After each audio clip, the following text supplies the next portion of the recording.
Hello and welcome back to a brand new episode of the Pick a Side podcast.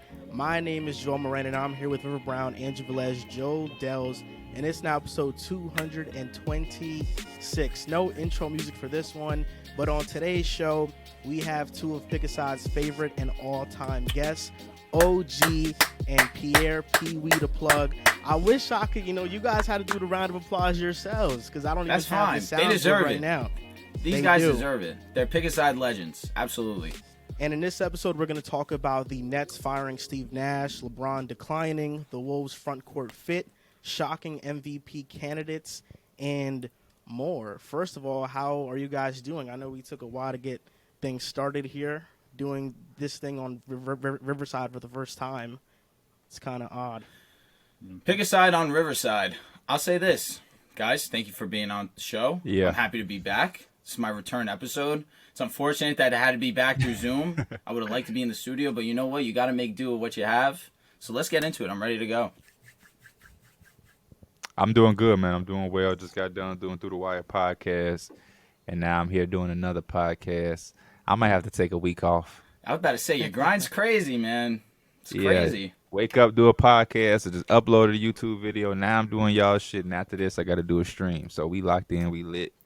But it's no biggie, man. Basketball is fun. I feel you. I took a little vacay. I'm in Atlanta right now, and that's for vacational purposes. I did see you out there. I took a little solo trip out here. My cousin was it was his last football game, senior night, so I went here to support him, take some pictures, be with the family. Going to the Hawks and Pelicans game tonight. It starts at 7:30. We should be done by the podcast by that time, but I'm an hour away from Atlanta, so I'm definitely going to hit 100 on the highway getting there. First topic of the show. The Nets fired Steve Nash, and it was reported that they are probably most likely going to hire Ime Udoka as their next head coach. But that's not all that's going on with the Nets. We know this entire Kyrie Irving drama with the anti-Semitism thing is going on as well. The Nets are 3-6, currently 12th in the Eastern Conference.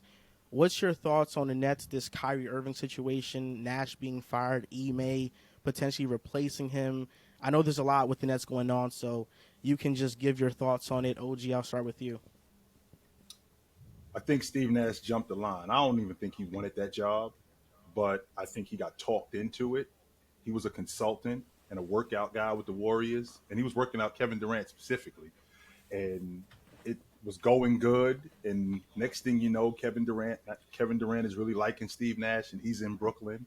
And now the word gets back to Steve, hey, Steve, why don't you come coach us? Well, no, I don't think that I want to do that. Well, he starts hearing that more than once, more than twice, and it starts to sound like a good idea, and I'm going to get Mike D'Antoni on board with us, and maybe this thing can work. When in reality, this is not a good fit for you, and this could be something that's career killing, but I don't think it is, and I don't think it is specifically because I don't think Steve Nash wanted to coach. If he wanted to coach at that level and be a head coach, then it's something completely different. But in this particular situation, I don't think he wanted to be a head coach that quickly. I think he jumped the line, and for him to now get back to where he really wanted to be, which is a consultant, maybe even as an ambassador for Canadian basketball, I think that's where he really wanted to be. Now, as far as Udoka getting the job, I think that they're basically replacing one problem with a lesser problem, and that lesser problem won't be a problem as long as they win. Winning is really good in terms of making people forget things. So when you winning, people have a tendency to forget a lot of what was going on. And one of the things about Udoka is that he can coach. Well, the logic on him is, well, why didn't Brooklyn hire him right from the beginning? Why did they hire Steve Nash? Well, we didn't know he was that good. If they would have known he was that good, then they wouldn't have let him go in the first place. They would have definitely hired him. So I don't think that it's terrible to hire him, because what other way can you go? They can't keep going with Jacques Vaughn. That's not going to work. That's definitely not going to work. So if they can try to salvage this thing with Udoka, then absolutely do it. So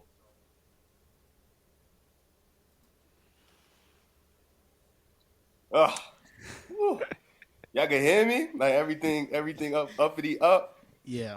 I wanna. I'm not here to really, you know what I'm saying. I don't really want to give my opinion. I want to challenge the panel right now. No, no, I that's really what we want here to. for. That's what we here Yeah, for. I want to challenge the panel right now because last year, Udoka comes in, right?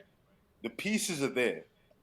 Everything is there. He comes in, essentially changes the culture. He makes dudes take accountability. He gets them into their work ethic, right? And they didn't get it going until about 2-3 months into the season. The energy is shifting. They started to get it going. They make that run to the finals. How good do we think Udoka is at fixing the Nets, right? Because you look at the Celtics, you look at the Nets, two completely different rosters. Boston had the defensive pieces put there. They had the two stars. Brooklyn, they got Kevin Durant, right? Well, we know he's still him. But Kyrie, he's a mess right now. The roster's not the same. Defensively, they have a problem. They don't really have a true big. So was it a good hire? For me, like, was it a good hire? Yeah, because he's better than Nash. Like, Nash wasn't a good coach to me. I always felt like he wasn't going to be the guy that was going to fix Ben Simmons. He wasn't going to be the guy that implements a good system there. And as you can see, they don't play defense, and offensively, it's really just Kevin Durant and Kyrie. They're literally triple teaming Kevin Durant. Like, just force him to get the ball out of his hand. So my thing is, with Udoka, like, do we know for a fact he can go in there? Because I feel like for the Nets, it's not just a culture change that they need. They need a roster change. Like, that roster is not built to win, in my opinion. So my thing is, I just want to know, like, do we really think Udoka is that good? Even though he had a great turnaround, is he that good of a coach to where he can completely fix the Nets? I don't think he is. And it's not because he's not a great coach. I think he's a great coach, and he proved that last year. It's more so speaking to the dysfunction that's happening with the Brooklyn Nets right now. I mean, they're a mess. Like, top to bottom, they're a mess. Kyrie Irving, there's always something with Kyrie. There's always something. Right now, he's filled with drama. He's suspended for 5 games. Ben Simmons still needs to be fixed, and he's not the best fit with that roster. I just feel like I know that I'm going to talk about the Kyrie Irving thing in a little bit, but it's just the Nets. Everybody's pointing at Kyrie Irving, and I think what he did is wrong. There's no doubt. But the Nets don't get off the hook for this either. I mean, Kyrie Irving, he wasn't suspended by the Nets until he kind of didn't apologize, really. They asked him if he apologized, and he kind of was just like, I'm sorry if, I didn't mean to hurt anybody, but it wasn't a very real, sincere apology in the press conference that he had. The Nets could have suspended him before that. They didn't. They waited until they absolutely had to suspend him. And now they're about to hire Ime Udoka. And I feel like the first thing that comes to my mind is, like, what message does that send to women right now?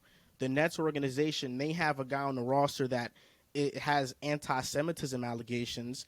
Ime Udoka is suspended by the Celtics for an entire year. The Nets have no culture at all.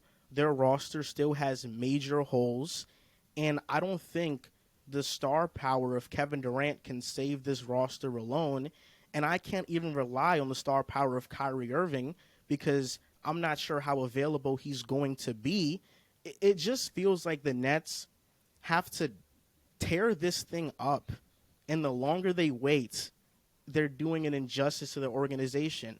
They have to start over. They're trying to keep this thing going as long as possible because they took a big time risk on these players in 2019.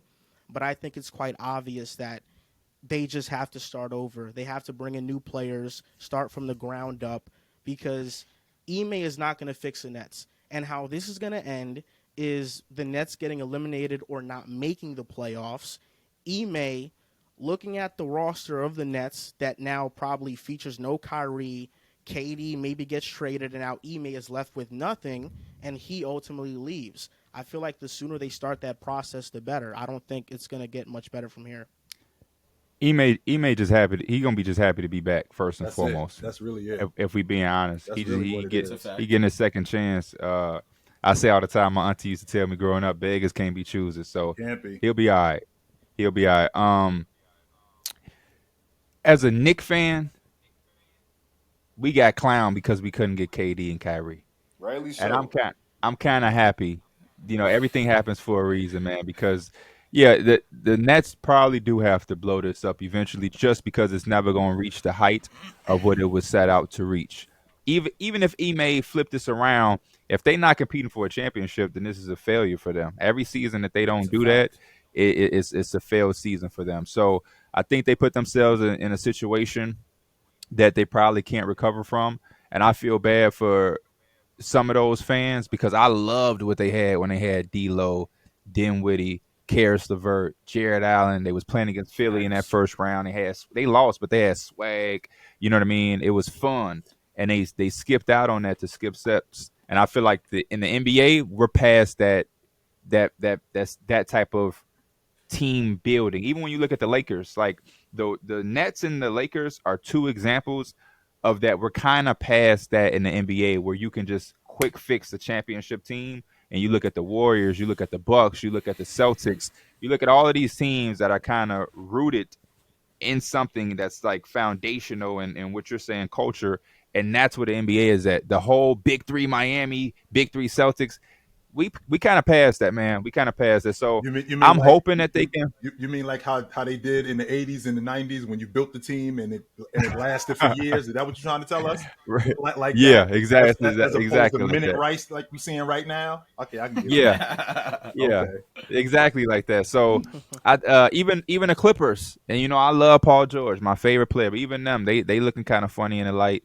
But I do think that this is unfortunate, and I think the Nets got themselves in trouble because they got a little arrogant. They didn't want to accept the fact that this was the writing on the wall. They didn't want to accept the fact that Kevin Durant wanted out. They didn't want to accept the fact that Kyrie potentially could have went to the Lakers, and they tried to put this together one last time, and it's blowing up way worse than it would have been if they did part ways with KD when he asked, or they did let Kyrie go. So it's interesting. It's interesting, but the fact is, they do have a roster that's going to have Kevin Durant and Kyrie, and if Ime can do anything, there's always that chance, man. It just always is. It just is what it is. I'm not going to get on here and vouch for them like I did last year when they got their ass swept. But as long as you got those two guys, you have some sort of chance, and that's all you can really ask for in the NBA. Riv said something very spot on. The Celtics had the pieces on the defensive side of the ball. Nets just don't have that. They're a bunch of great offensive guys. And let me not say a bunch, because you have KD, you have Kyrie. These are the elite offensive weapons. You have Joe Harris, Seth, whenever Seth comes back, Ben Simmons. You have two great shooters. You have Ben Simmons, who has yet to find himself by any stretch of the means. This team is all over the place, and their lone identity is give the ball to Kevin Durant, and when Kyrie's available, whenever he's able to play with the Brooklyn Nets, get him the ball, isolation basketball, and let's put our faith in their hands solely. You can't win basketball like that. And when me and you, P, were talking about Ben Simmons and his impact and how he could be able to fit into this offense, Riv was 100% right, where they are not the type of offense to move the basketball. So it's going to be hard for Ben to really find his spot with the Brooklyn Nets. It's to this point been the defense that has been failing to provide, and that's just what it's been for not just this season and what we've seen so far, but of course last season. Ben wasn't going to come in and change it. They don't have enough defensive pieces, and that's really what Ime was able to take from the Boston Celtics in the second half. You have a great defensive unit. He was able to really have these guys and lock in and trust one another. I don't know if he's going to be able to do that with the Brooklyn Nets. Well, is it fair? I'm sorry to interrupt you, Joe, but is it fair that did we know that he had a great defensive unit? I mean, outside of Marcus Smart, did we know Robert Williams was that good defensively? We didn't know that. We thought that he was a good defensive player. Did we know that Jason Tatum was going to be this good defensively? I don't know if we knew. We saw flashes. We saw flashes. Yes. Consistently wasn't there, but flashes. And I was going to say, Jaylen Brown plays high-level defense also. We knew that. OG, enough is enough. Yes, we did know Jason Tatum was going to be a good defender. Stop. But last year he leveled up. Last year he turned it up like he turned it up. He wasn't that type of defender before that. But I think that it's also fair to point out that the Nets don't need to be this elite defensive unit if they're at their full strength to be a championship. They need to be good, and I don't know if yes, they do, be Joel. good. Yes, they do. Yes, they do, Joel. Yeah, Absolutely, yes, they do, bro. Yes, they do, Joel. That's I don't not think true it at has to be all. like Look a at the top two championship five teams elite last year. defensive unit. I wouldn't say top 5, but last year the 4 teams that were in the conference finals were top 10 in defensive rating. I think they right all now, play defense. but the biggest issue with Steve Nash was that it was quite clear that he lost the locker room very early on. He never had that really locker had room. I don't think he had The it defensive either. effort was never there to begin with. No. It was never there. But So they don't if even the have Nets- the personnel to play defense. If the Nets show effort and they can at least play defense at an okay level, this team is definitely a playoff team. Like right now, there's still questions about them even making the play-in. I mean, getting out the play-in, quite frankly, because of how bad they are defensively. If they buy in defensively and their effort is there, and offensively Kyrie and KD are clicking, then the ceiling for this team is much higher than what everybody's projecting them Is to it a be. championship ceiling, though? Because that's the goal. It really depends for on them. how great KD is. I mean, versus Milwaukee in the second round in 2020, I mean, KD, the defense the wasn't great or elite, but KD was just so great that he took that team to 7 with injuries. But then why do we skip over last year when he just got swept? Last year was just Disaster. not a situation that they were supposed to be in. But this Nobody they could nobody run into a expected that, situation- dog. They can run into a bad matchup yet again. But no, I'm not even talking about matchup. I'm just saying from a team aspect, you have to take in consideration that team went into the season with James Harden and got a Ben Simmons who was not going to play basketball. They had guys on the floor like Drummond, who I don't think that they were expecting to even have to play on their team at all. So I think last year was tough. The toughest part was that they couldn't win a game.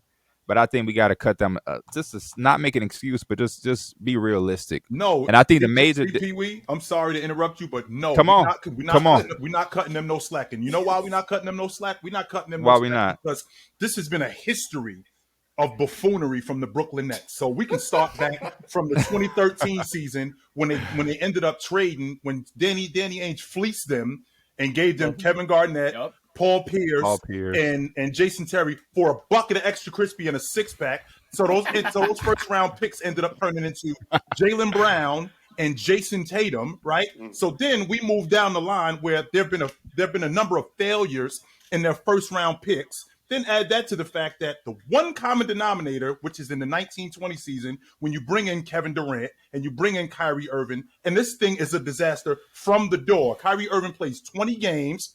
He's hurt the rest of the season. KD is nursing an injury. The next year, KD misses half the season because he's starting to break down because he's on the other side of his greatness. He is 34 years old now. He's on the other side of his prime. Kyrie Irving, who has a history. The only time he stayed healthy was when he was with James. That's the last time he was healthy. Other than that, he stays beat up, right? So then this year, last season, when you saw what they did in terms of roster moves, when they end up emptying the roster for James Harden. So Jared Allen is gone. That was the part of the James Harden trade, right? So all of these pieces, this is who Brooklyn is as a franchise. OG, so, let me ask you. You get Harden. Are you looking at that necessarily as a bad move? In hindsight, we can say it's a bad move, no doubt. He's not even on the team anymore. Of course not. No. But they win the championship if he stays healthy. When they play, they're 16-3. Right. You make that move. You make that move 10 out of 10. You make that move 10 out of 10. It's healthy. And That's I'm a glad championship that team. You make that move 10 out of 10 based on. I say cut the slack. Go ahead, PeeWee. That's the only part I'm saying to cut the slack. Whereas, like, they went into that situation in that specific season thinking they were going to have James Harden, Kyrie Irving, and Kevin Durant. Right. But Not PeeWee, Ben they ain't Simmons. get a game, bro. They couldn't get Nah, one. no game is crazy. No game's crazy. That's where it's like, that's where it's kind of like, damn. But what? it's just like, I want to get right back now, aren't we? Go ahead, Joe. Go I'm ahead. sorry. No, I was going to say, Joe. right now, aren't we looking at this Nets team? It's not a KD issue. It's not a Kyrie issue. It's the pieces around them, the pieces they gave up. No, for it's a James Kyrie Harden. issue. for Whoa. sure. When Kyrie's on the court, it's not a Kyrie and he KD couldn't play issue. half the year last year because he decided not to get vaccinated. I know, but if you kept those, listen, we're talking in the past now, talking about this He's James more Harden trade. off-court issues. And now he's suspended But on 5 court, games. yeah. When they're on the court together, we know they could succeed to an extent. But if they had those remaining pieces, they don't have to worry about the James Harden injury. Who knows what the ceiling is? I want to talk real quick though about the Ime situation because as a Celtics fan, I saw Ime come in right away and have an impact on this team. But you're right, Riv. It took a few months. Everyone knows the turnaround we had. But in those first months, especially that first month of the season, people don't remember Ime was calling out Tatum. He was calling out Brown and Smart. Now, if you bring Ime over to this situation with KD and Kyrie, how are they going to act? Ben Simmons. That's a fact. The worst one out of all three. If Ime comes in and he's calling out them in front of the media, I agree, OG. I think they fold as well. We already know, listen, they're phenomenal basketball players, but they have a history in terms of mentally when it comes from the outside, when it comes to the media, not standing up to the likes that we've seen Tatum and Jaylen Brown and Smart do last year, how they turned it around. Now, if Ime can have his assortment of players, because I agree, I think eventually you have to blow this up. If you could have that roster pre-KD, pre-Kyrie with those guys who we know would buy in, and sure, they're not the superstar level, but Ime could get the best out of all of those guys. So I think Ime seems like a quick fix for the Nets. They say he's easily the best head coach available. Let's go and get him. He'll figure it out. But with this assortment they have right now, they're relying too much on Ime and not the players and holding them accountable, especially Ben Simmons is hurt now. Even when he's on the court, he's been an absolute mess. Kyrie, we haven't really even spoke about him, all his drama he's got going on. Right. It was very easy. The media made it as easy as possible for Kyrie to come out and say, I'm completely against any sort of Jewish hate, anti-Semitism. Did they make it as easy? No, they said, Kyrie, can you just say you're against it? 3 instances. And he said... Kyrie said, if I know where I'm from, how can I hate Jewish people? Why can't you just say, I'm against it? He didn't say that. He said, if I know where I'm from, how can I be anti-Semitic? There's different definitions to Semitism. And the correct response there is just say, like, no, like, I apologize for what I said. Instead, it's like, if I say something disrespectful to you and you get mad and you want me to apologize, I'm like, listen, I'm sorry it hurt you. That's it. That's what Kyrie said. He said, I'm sorry it hurt you. He didn't say, I apologize for what I said. He just said, I'm sorry it hurt you. And then to double down. Direct apology. Exactly. And then to double down. And, where were you when my 300 million ancestors? I'm thinking, oh, my God, Irv, take the shovel out of his hand. Take the shovel out of his hand because this hole is getting deeper and deeper. Who is this guy's representative? Who is his representative? Because this is getting worse and worse and worse. So to your point, OG, the Nets also traded a first-round pick to Portland for Gerald Wallace, and that turned into Damian. Didn't they trade one for Royce O'Neal too? Yep. Facts. Yep. Yo, so wait, so just a quick. So Joel, you're off the Nets, like. Oh, I've been off them for like. I've been off them. Yeah, a week. I'm done. No, a week. A week. Okay, that's all I needed to. A week. Okay. I just wanted to make that because you were very, very adamant. Oh, this is the one. Very Hey, adamant. listen. Off season, sometimes you get bored. You got to come up with some thoughts. See, Red, don't overthink the offseason, man. Because you see teams like, sorry, OG, to cut you off real quick. Go ahead. But look at the teams that were noisy this offseason. The Nets were noisy. The Warriors with Jordan Poole and Draymond, they've been noisy. They got off to a slow start. And you look at a team like the Cavs who went and got a superstar in Donovan Mitchell, they've been quiet. They look pretty good. Milwaukee doing their thing, best team in the league. Celtics have had, a little bit of issues here and there, but overall it kind of looks like how the Celtics offseason was. It was good. All of a sudden it got a little bumpy. The Celtics, they're all right now, but they're not dominating. So a lot of the things we see in the offseason where we're like, they'll figure it out in the regular season, sometimes it doesn't come true. We see that with the Nets so far early. We see it the Warriors so far early. Hey, now listen, there's a bunch of time to turn it around, but Joel, I'm hoping I'm hoping as a person we could learn from this, move on, see that Celtics versus Nets was always a bunch of nonsense because I tried telling you it was nonsense, but I'm happy that's where we are today. The Nets definitely fooled me. They fooled me in back-to-back years. I was, fool me one time, shame on you. Fool me twice, can't put the blame on you. You know what I'm saying? So, Joe, we had this conversation a month ago when you asked me, OG, how you feel about the Clippers and the Nets, and I told you I was out on both of them. I told you that, and you still weren't interested because of the one common denominator. I ain't out on the Clips. No, you can't be. You can't be out on the Clippers. I'm not out on them either. The Nets, I'm out though. OG, but why are we out? Why are we out on the Clippers before we see Kawhi really back? Well, we'll talk about the Clippers in a bit, but just like to hone in on this like Kyrie thing, it's the back and forth that he had with like Nick Friedel in the press conference where he was basically asking like, why did you promote this on your platform? And then Kyrie goes, it's not promotion. I didn't promote anything. I think the failure of Kyrie to understand that he has over 1 million followers on his platform is indeed promoting anything that if he puts out there. Like, I know that we each have like a little bit of a following, definitely not millions. We know to be wary of what we post. So for him to kind of be like oblivious to it and post a documentary and then just be like, here it is. For one, it's like this movie moved you that much that you had to post about it. And if that's the reason, like, why? Because there's so much like information about it on the internet that goes to show like it's just like false. So it's just something with Kyrie. And I'm out on the Nets because Kyrie's into some drama again. And it just keeps going with him. With the Cavaliers, Does Kyrie retire? With the Cavaliers, he wanted to be the man. That's why he left Cleveland. He left LeBron. With the Celtics, they were better without him. Relax. That's so. Pete, that's not facts though. Wait, but this is my thing. If That's not. hold on, But hold on, listen, hold on, I hold didn't on. know. hold on. No. What are you Hold talking on, Riv. That is such an easy just thing to gloss over. A lot comes with playing with LeBron James, bro. I love LeBron. He's excellent, man. I love LeBron James, but we're not going to sit up here and pretend that it is not a lot that comes with playing with LeBron James, especially when you were the guy that inherited everything after he fucking left.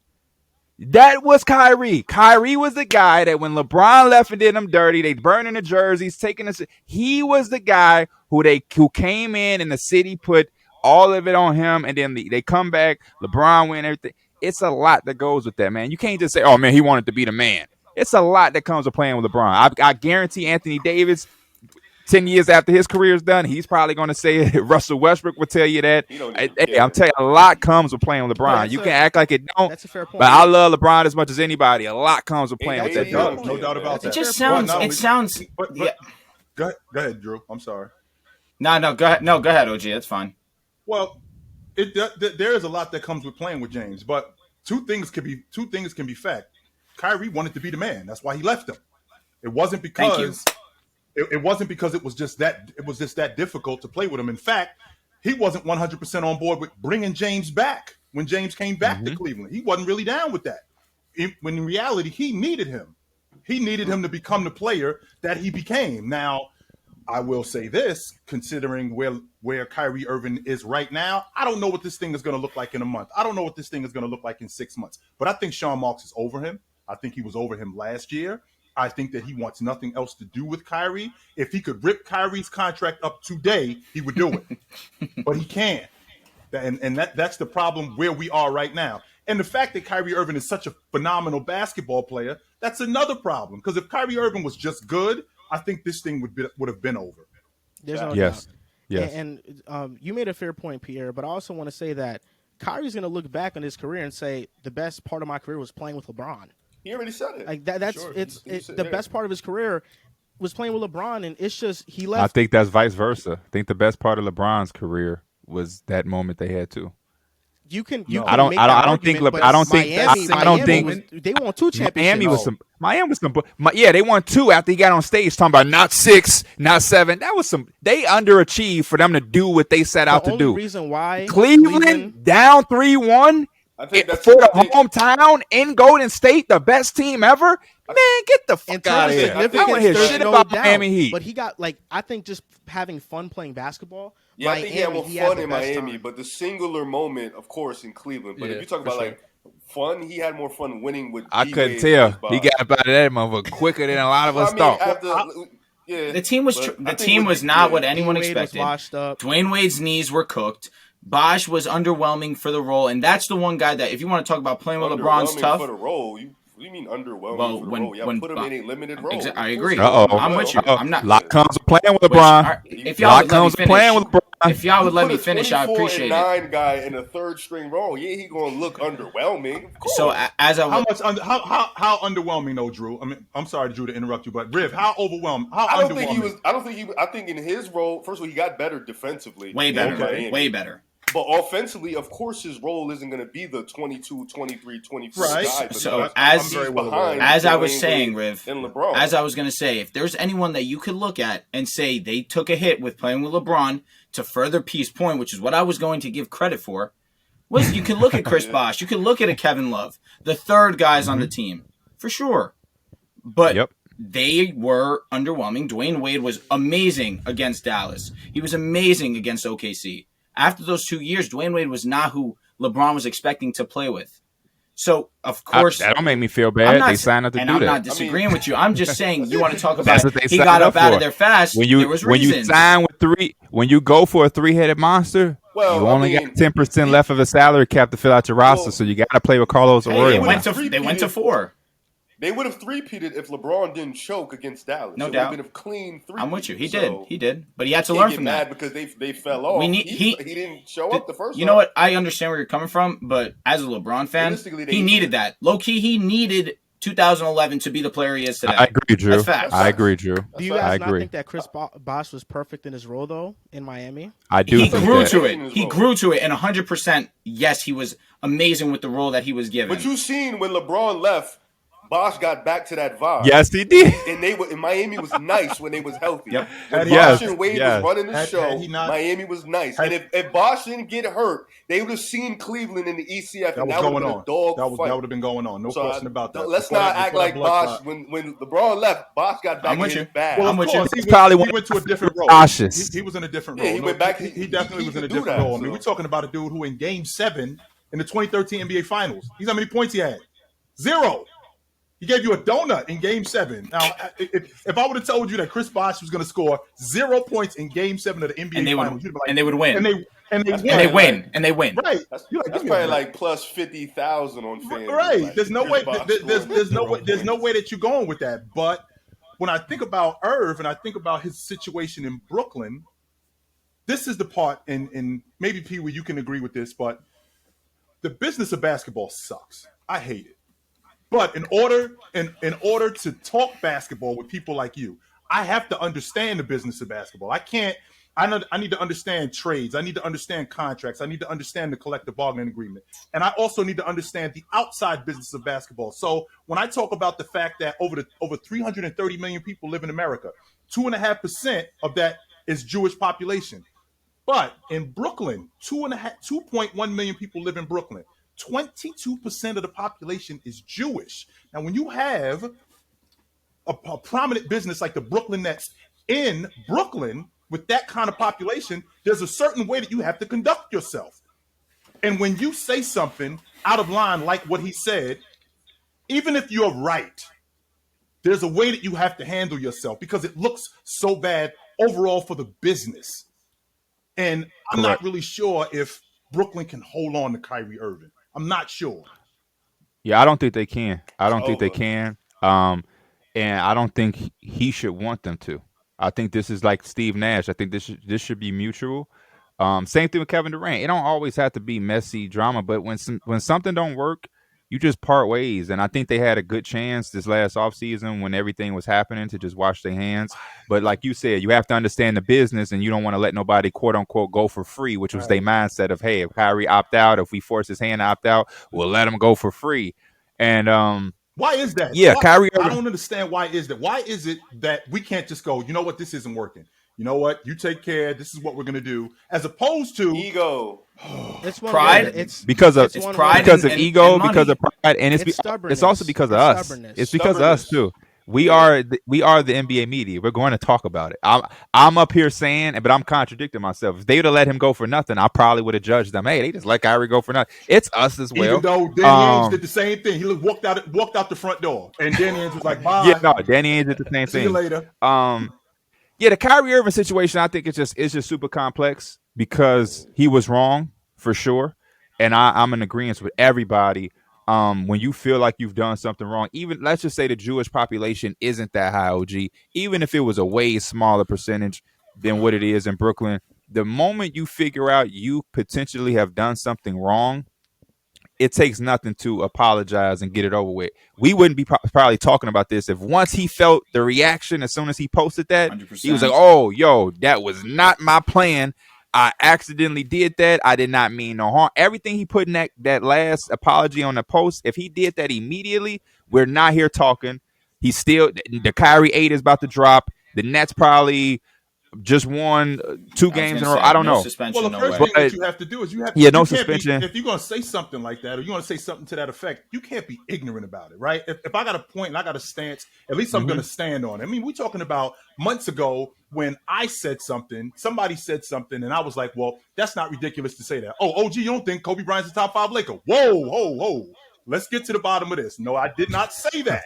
No, I did not say that. What I said was, it's not ridiculous to say that.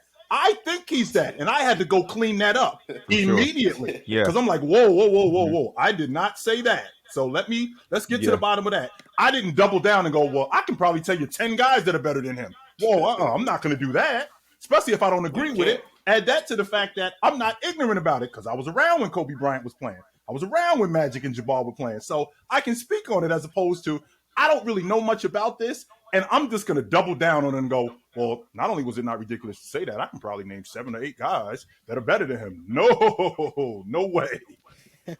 The one thing about this situation, my fault, Joe, is that it's like the problem with Kyrie and why he's been going through everything he's been going through because he's like all of us. All of us are trying to figure out who we are and where we from.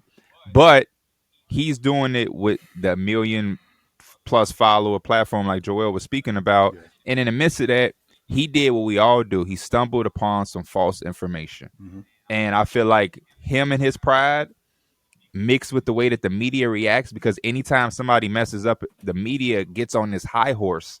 Like they're just above every fucking body, which is mind blowing. If I mess up and any of y'all see it, I would hope if y'all reached out to me to help me correct it, y'all would do that and not go out y'all way to be calling me a jackass, an idiot. When you approach people that way, it's hard to get the message through. So I think the chances they gave Kyrie to apologize, his guard was up and he was super defensive because Shaq and Chuck is on Inside the NBA, who they calling me idiots. The New York Times, I'm a jackass. It's just so much going on. So human nature, your guard go up. That's not to make an excuse for Kyrie, because like I said, initially, as soon as you find out you offended anybody, clean that up, like OG said, because you just don't even want that out there. I don't give a damn if it's your own people. Right. If I felt that I had offended my own kind, let alone anybody else, I'm apologizing. I'm cleaning that up immediately, because I don't know Kyrie personally, but I genuinely, from what I've seen ever since he was playing at St. Pat's or whatever in high school, he's never been like the guy that I think is ill intent in what he's doing. And over the last few years, it's clear this dude has been doing some soul searching. It's just clear as hell. Whether you agree with it, whether you think it's been wacky or whatever, he's clearly doing some soul searching within himself. And I think we all go through some type of phase. It's just that he slipped upon some false information. I wish we had a little bit more empathy to help him see out of the bat that it was wrong. But he had his opportunities, and I don't feel bad for him in that stance. But I know it got to be hard to try to figure out who you are and where you're from, especially as a minority. I definitely understand where you're coming from, but I feel like there was a sort of empathy when the Nets gave him a couple days before suspending him. Because I'm with Joel. For sure. I think they should have suspended him immediately, but they didn't. Mm-hmm. They gave him a chance to apologize. He was hard-headed. He was too prideful. You guys have been saying that word, and it's absolutely perfect. Pride. Let me not cut you off, Drew. Let me not cut you off. My girlfriend has a daughter, and I tell my girlfriend all the time, no matter how much we love her, we got to jump on it. So the Nets, you don't give nobody no space. If my child mess up, as much as it's going to hurt me, I got to get on. I'm not saying I got to whip their ass or harm them, but we got to jump on it. Me moving out the way and not disciplining you only allows you to think it's okay 100%. Or that it's lean. Just like the Ime thing. I personally have no idea what to think of what's going on, because the NBA didn't suspend him, but the Celtics did for a year, and it's been vague details. And now Brooklyn is hiring him. So whenever people ask me to speak on it, I really don't know what's going on, because it's all over the place. Basically, PeeWee, I work in Chicago, and I got suspended from the post office in Chicago. But I could go work in, let's say, what's the next town over? Yeah, you can go to New York, whatever, same thing. I understand what you're saying. What's the next town over in Chicago? Riverdale, something like that. I can go work at the post office. Hyde Park. Go work at Hyde Park. I can go work at Highland Park. I can go work at the post office there. I'm not suspended from working in the post office at all. I just can't work there. That's all that is. But then when we started the conversation, I can't remember who. Somebody said it'd be a bad look for Brooklyn.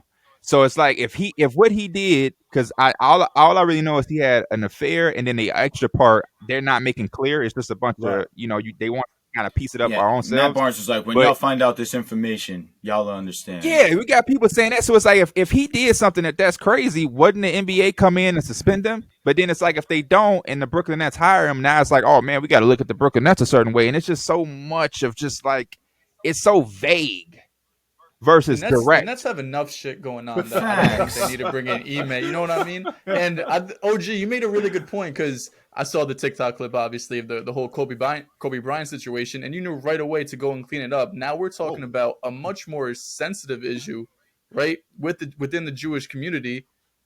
And Kyrie couldn't go and clean it up. Like, I don't want to sit here and make allegations about Kyrie, but there's obviously, you know, whether that's the people in his circle. Like, I would hope, like you said, Pete, like, if I screw up, I want you guys to tell me, like, yo, you have to fix that. Or whether it's a maturity issue with him. Because, like, listen, if you think the world is flat, that's one thing. You know, you're entitled to your own opinion. But when you go and you start, you know, when you start offending other people and not realizing it and not going out of your way to apologize and try to make amends. And the owner, too, Joseph Tsai, texted him, I think 2-3 days, like those few days in between where nothing happened.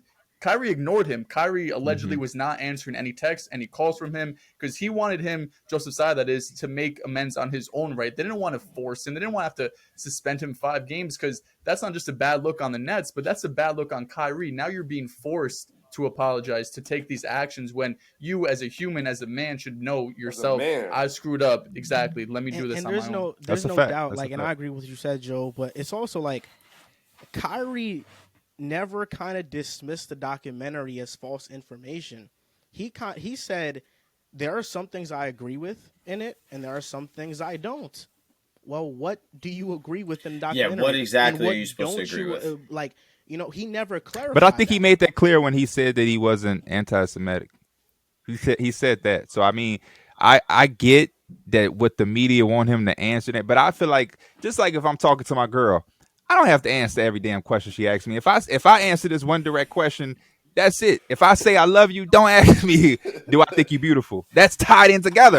Yes, you know what I'm saying? You know she's gonna get tight if you don't, though. Yeah, exactly. No, you're absolutely right. But I just feel like sometimes when you answer some shit, I'm answering it, and if somebody keep asking you, like, you ever been in a situation? And I know y'all have because they probably have it on the podcast all the time. You asked me the same question, you just rewording it, and I just told you no. I told you no 3 times already. And now I'm getting, as a human, I'm getting annoyed, and you pissing me off, which is the Nick Friedel shit.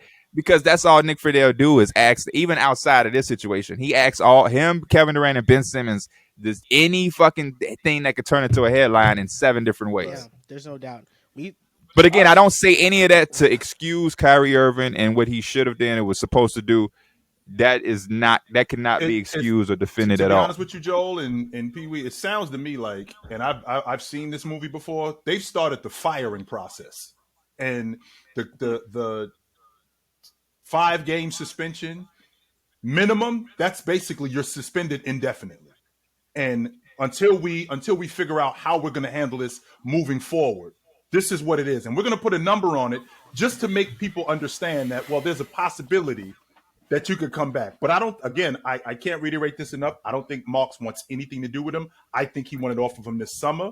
I think that he wanted off of him last year. The fact that Kyrie Irving is as good as he is as a basketball player doesn't outweigh how problematic he's been. There's no doubt. And I think before we wrap this up, can we address what Riv asked? Which is? He asked, will Kyrie retire? Is this it? Heard me? Yo, we heard it. Yeah, I heard you. I asked that 25 minutes ago. Well, here's the thing. I'm sorry. Go ahead, guys. I think Kyrie Irving, there's a high possibility he does retire, but I think the bigger possibility is that no NBA team wants anything to do with him. I think that's a legit possibility. That's where I'm at with it. Yep. That's where I'm at with it. He's going to be forced to retire, not on his own will, but Yeah, there's no other teams. Yo, it's crazy because I was just playing 2K the other day, and he retired year 1, right after the NBA season. He dead retired. It's a toxic situation, Riv, and there are teams. Prime example, like Joe just mentioned with Udoka, there are teams that are willing to bring on certain nonsense. When you're talking about stuff that's anti-Semitic, when you're talking about things that are homophobic, that's a difficult label to carry when you bringing in a guy, right? And not only bringing in a guy, last I checked, PeeWee, Kyrie Irving is not a good player. Kyrie Irving is one of the best players in the league, which means that if you bringing him in, he's going to be the face of your team. So if he's going to be the face of your team, This is what you're saying your team represents. Now, do I really want to be associated with that? As of right now, I don't think that there's a team that really wants to be a part of it. And whether Especially it's in a big market like Brooklyn, too. and whether it's fair or a not, big market. the labels on Kyrie right now: flat earther, anti-vaxxer, anti-Semitic. That's a strikeout. Hey, Joel.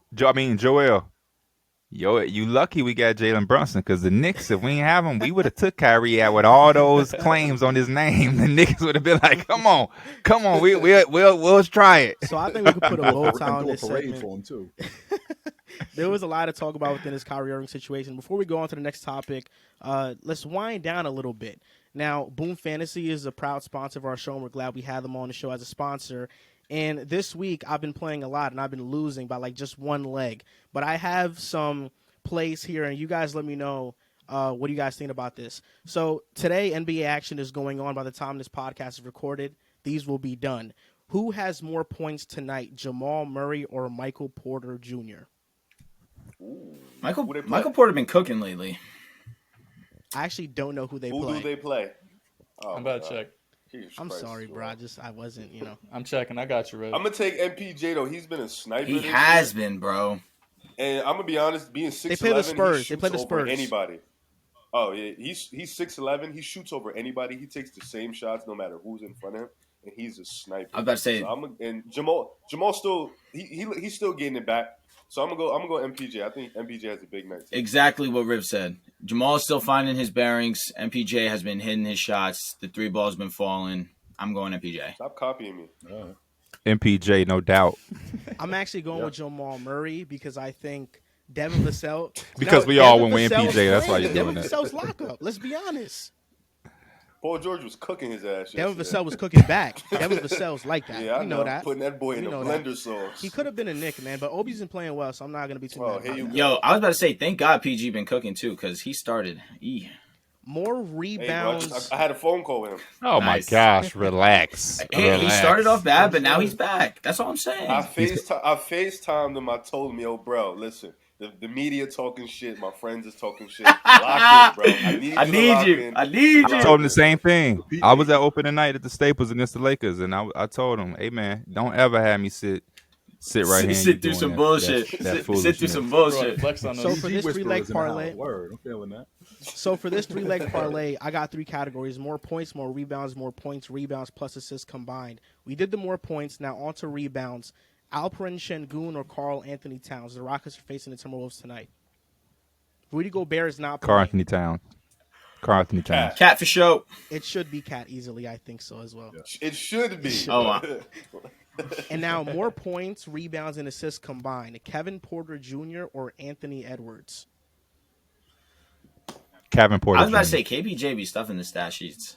I'm gonna be a contrarian here. Anthony Edwards. I'm hoping for a big game from Ant-Man. I'm hoping, but I do. Yeah, he's feel been like up and down. KPJ can take this. You just need a big game from the. They took Timberwolves away in his general. superpowers, man. That's their One fault. seed. And Timberwolves. because One seed most of these Timberwolves. games are going to be done by the time that this podcast is out. Last week, or I think on Tuesday's show, Riv and I did a Thursday Night Football parlay, which hit the Davis Mills, Hurts, and Miles Sanders Yeah, one. shout out to you guys. So this is for football. I have some for the Rams and Buccaneers game. Matthew Stafford over under 35.5 passing attempts. They run, yeah. 35. That's a lot. 35 is a ton, but honestly, that offense. Give me the over. Yeah. God, I don't feel great. I'm going under. For who For again? Matthew Stafford. versus the Buccaneers. Over or under what? 35.5 passing attempts. I'm going over. But he just got to attempt. I it. apologize. Over. Yeah, I'm I'm going over. over. The run defense is good. Yeah, off the sole fact that the Rams can't run the ball right now. And Yeah. Tom Brady over under 274.5 passing yards. That boy cooked product, but Under. Before I'ma you go answer that, over. Rev, remember who's on that defensive line. Remember who's on that defensive line. that's all I'm thinking. And not only remember who's on that defensive line, remember that Tom Brady is consistently under attack all year long. Yeah. That's facts. I'm gonna go over Give me the though. under. Nah, Under. I'm gonna go under. I think it's a matter of time until they start to get it together. I mean, it's got to be. Sure, is that bias or no? That is so It's biased. hope. It's hope. No, it's hope. It's hope. I'm going the over just for the fact of volume. That's it. Just volume. Fair. I think off of volume he'll get it. Leonard Fournette over under 45.5 rushing yards. Over for sure. Over. Lenny's been in Over. his bag, and they've relied on him a ton. Over. I'm going under on this. He's been underwhelming for me in fantasy. 45? 45 is nothing. Aaron Donald, him alone can stop Fair. an entire team's run plan. And last Fair one, enough. Chris Godwin over under 65.5 receiving yards. This is another one. I gotta have Under. hope for it. I'm going over. I mean, the Under. attention's going to be on Mike Evans. Godwin has definitely been getting a ton of looks, but it hasn't been for a bunch of chunk yards. I think it's inevitable. It is inevitable that Godwin turns up for a game. We got you, bro. Over. For the same reasoning as Drew, I have Chris Godwin over. And if you bet on 3 of these, you can win $60 if you place $10. If you put all 4 of these, you can win $100 off a $10 bet. You can click the Boom Fantasy link in our description down below. And on to the next topic. We talked Real quick, Joel, we're also doing Modern Warfare 2 giveaway. So if you go download Boom, deposit $10+, automatically entered in. And by the way, Cody reached out to me, the guy who won our 2K Yes. winner. So we got him his 2K code. So Modern Warfare 2 giveaway for anyone who downloads Boom, deposits $10 I'm glad that you mentioned that so people don't think that we're just lying about these giveaways. We actually do it, yeah. So on to the next topic, the Warriors or Clippers. Which team are you more worried about? OG, you said you're out on the Clippers early in the season. I'm not sure if you're out on the Warriors just yet. What are your thoughts on them? Well, the original topic, we had this conversation a while ago, and I said that if I was out on Brooklyn, I had to be out on the Clippers as well. And the reason why I was out on Brooklyn is because of injury and underperformance. Well, the same logic has been going on with the Clippers over the last couple of years. They've been injured and they've underperformed. And here we are again. A lot of people are getting sucked into the fact that the Clippers have now won their last 3 games. Just so you know, since they've been playing, the 2 losses that they've had, of the games that they've played, they've lost to 2 playoff teams, both the Suns and both the, who am I thinking about? Pels. Not only just the Suns and the Pels. And not only did they lose to them, Riv, they got smoked. Okay? No, I'm here. They got smoked by them. And I watched both I games. was going to say, didn't they lose back-to-back to the Thunder also? which I was getting to. Not only that, a lot of this stuff that you see with them is underwhelming. The last 3 games that they played, they've beaten Houston twice and San Antonio. These teams are not playoff teams. Them losing to Oklahoma City, they got out-rebounded by Oklahoma City on the offensive backboard alone. 37-19 on the offensive backboard. So they are very insufficient rebounding. Add that to the fact that when you look at them defensively, they're 25th in the league in steals, which means that you basically can get there's no pressure on the basketball on the wing, right? If I'm not mistaken, they're at the bottom of the league in free throw attempts on the defensive end, which means that you guys are fouling a lot, right? They're a middle of the road rebounding team. The Clippers in the regular season may be a top 5 team. This team is fool's gold. I'm not buying it. Now, OG, I want to piggyback off what you said because you mentioned a lot of stats about the Clippers and how they're mediocre. Right now, the Clippers are 3rd in defensive rating.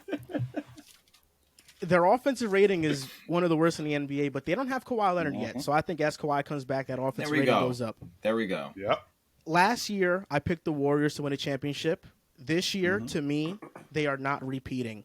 They are not. And I'm worried about the Warriors because their biggest issue is that they just can't defend right now. And they're fouling. They can't defend without fouling. They gave up 43 points to the Orlando Magic in the 3rd quarter alone. They commit the most fouls in the NBA, 24 fouls a game, and they have a James Wiseman problem. I think the Warriors right now are giving up 35% of their rebounds off opponent misses when Wiseman is on the court. The Nets are the worst team at that. They're giving up offensive rebounds at a 34.8% clip. So Wiseman, when he's on the court alone for the Warriors, is worse than the worst rebounding team in the league in the Nets. And they're being outscored by 24 points per 100 possessions when James Wiseman is on the floor. And he's fouling more right now than he did in his rookie season. He is somebody that the Warriors were supposed to count on for interior rim protection. And They replaced Otto Porter, Bielitsa, and Gary Payne II with Moses Moody, Jonathan Kuminga, and James Wiseman for the most part. I don't think Kuminga's ready.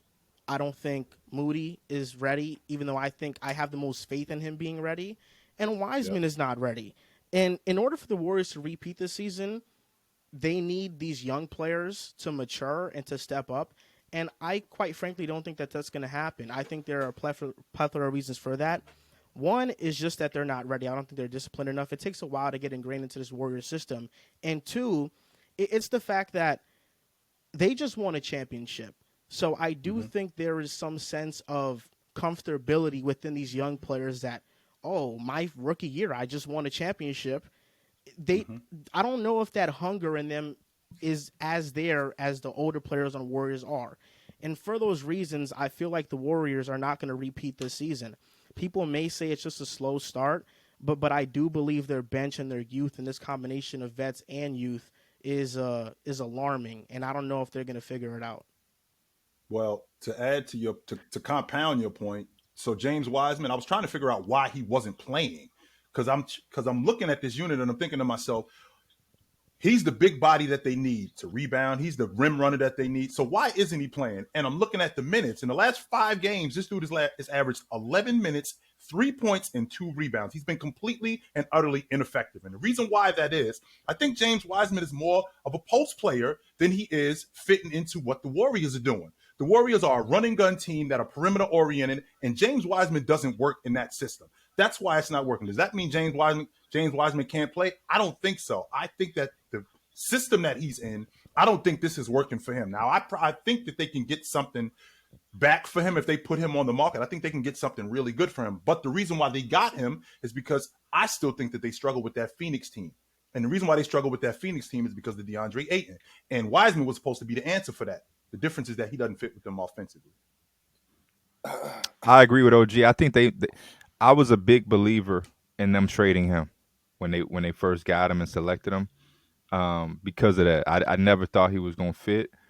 It's easy to get blinded when they won the championship and look at the youth that they had. Like, oh man, they could be doing something special, winning and developing at the same time. But before they selected Kuminga and Moody, I was a person that was vouching to take Wiseman and those 2 picks and try to make a big home run splash any way that you could. Now, obviously, they have financial obligations that they probably would have preferred to have the 3 young guys on rookie scale contracts developing or whatever.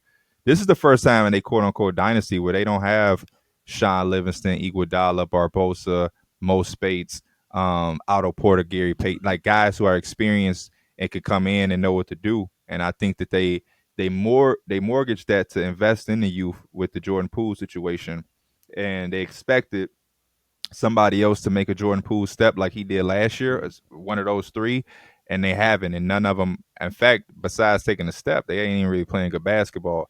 And deeper than that, nobody on the bench is.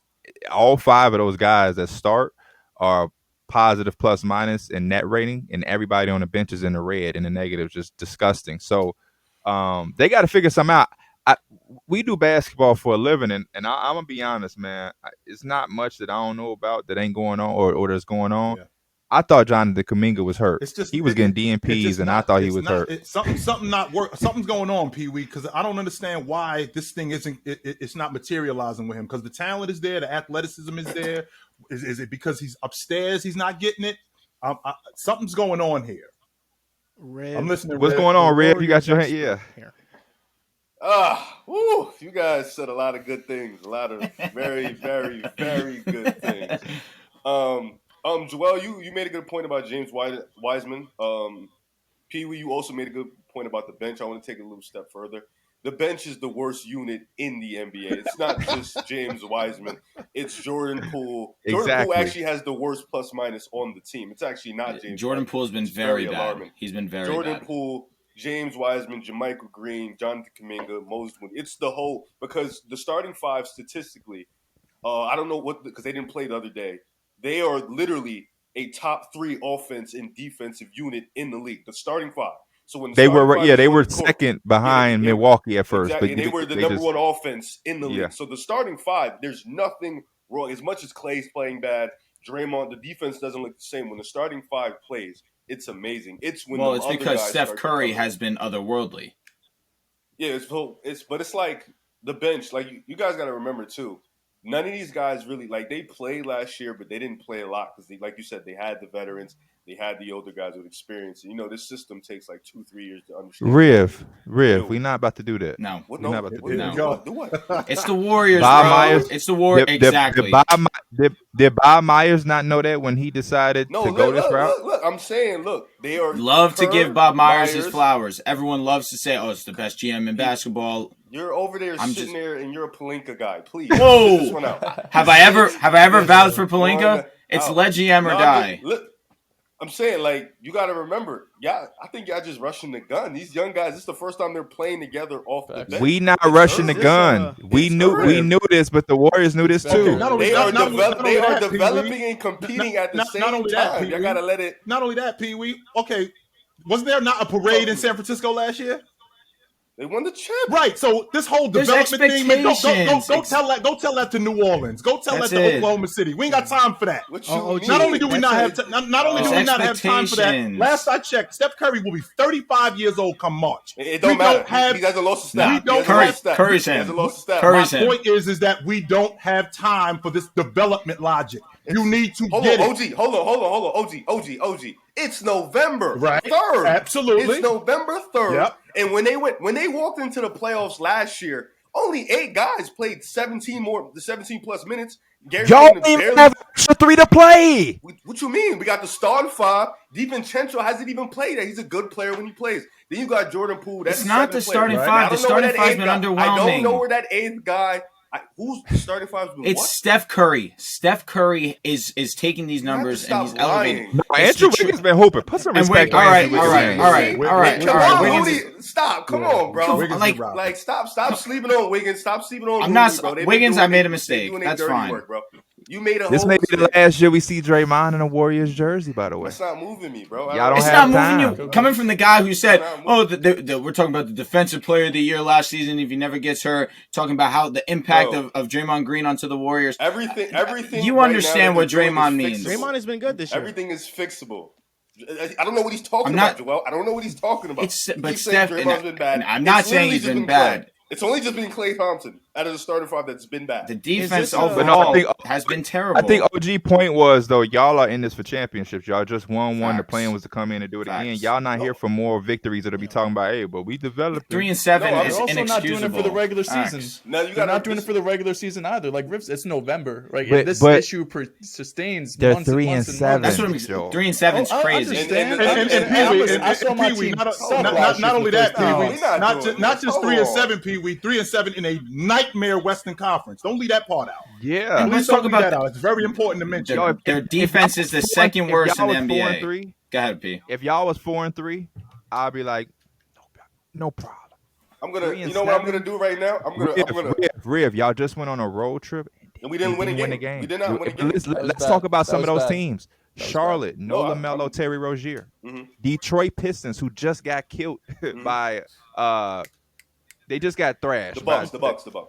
No, not even the Bucks. Somebody just killed the Pistons and didn't have two. Was that the Cavs? Did the Cavs just dog Cavs, rock it was the- Cleveland. It was Cleveland. Right, y'all lost to the 140. Take Give it him easy. 140. I'm Take gonna- it easy. I'm gonna Take it easy. in my mouth. Stop. The Magic. And by the- 43 by- points in a quarter. By the way, That's crazy. keep going, Pee-wee, but don't leave out the fact Keep this going. is the fourth time in a row. I'm writing all this down. This is the fourth Keep time going. in a row that you've lost in Orlando. Just so you know. But keep going, Pee-wee. Keep going. Well, yeah, we don't win in Orlando. Bro, Orlando's Y'all showing on a flashes. Orlando's showing flashes. 5-game losing streak. They have. Last 6 out of 7 have been L's. Y'all can't play a game without giving 30 in the first quarter. The only team I think that didn't score 30 in the first quarter was the Lakers. And the Pistons had 29, but y'all still gave them 37 points in a quarter. Y'all gave the Nuggets 40 points in a quarter. The Kings had The defense is Riv, terrible. just- Just so you know, Rick. The Just so you defense know, is Rick. not good. This is the first time. This is the first time you guys have lost. You've gone 0-6 on the road. It's the first time Yeah, you've done yeah, that yeah. since Steph Curry rook season. It's the first time Nah, that's happened. I just want to Is this when he's played the entire season. I just want to put that on your mind. is this a situation? This is different, man. Is this a situation where the Warriors are trying to have their cake and eat it too? They want to win championships, but they also want to develop and they want to stack for the That's future. Riv. That's Riv right there. Talk to Riv. What they're doing. Talk to Riv. That's who that is. That's Riv right Like, there. Talk to Riv. Listen, y'all brought up the losses. I can't defend losing to Orlando. They was up 18 in the third quarter. The bench came in. The game was. I literally can't. I can't explain the Detroit win. All I can say is they are just trying to compete and develop at the same time. But Steve Kerr knows what he's doing. Steph knows what he's doing. If you want to count them out in November, that is fine. But at the end of April, when they are ready for the playoffs, they're going to be right back in the same position. They're going to be good. I'm telling The you. same position. If- The same position. If this was in What point do you February, panic? if this was in February and they was doing this shit in February, I'd be like, all right, You might have a problem. what's going on? Okay. But it's better to have these problems early with these young guys than to have them late. Because if you have them late when the playoffs start, then that's where the problem. But since it's early, there's time to fix. That's all I'm saying. This is my only argument to that, though, Riv. These ain't small problems. No, they're not. Jonathan Kuminga is getting DNP. Well, He should not. That shouldn't be happening, PeeWee. That should not be. No, I happening. agree. He's an I integral agree. part of He what should they're be doing playing. moving forward. He should not be Jordan DNP. Poole. Jordan Poole is the part where it's like, oh yeah, they just like if because he's just not making shots right now. He ain't playing within offense. He forcing shit. That's like fixable. But a dude you trying to rely on in the playoffs is getting DNPs right now. No, my god! I was told the next Paul George. That's what I was told. No, you were not told. Who told you that? It was I told you Jaylen Brown. You're lying. You're lying. I told you You're Jaylen lying. Brown. Which ain't that far off.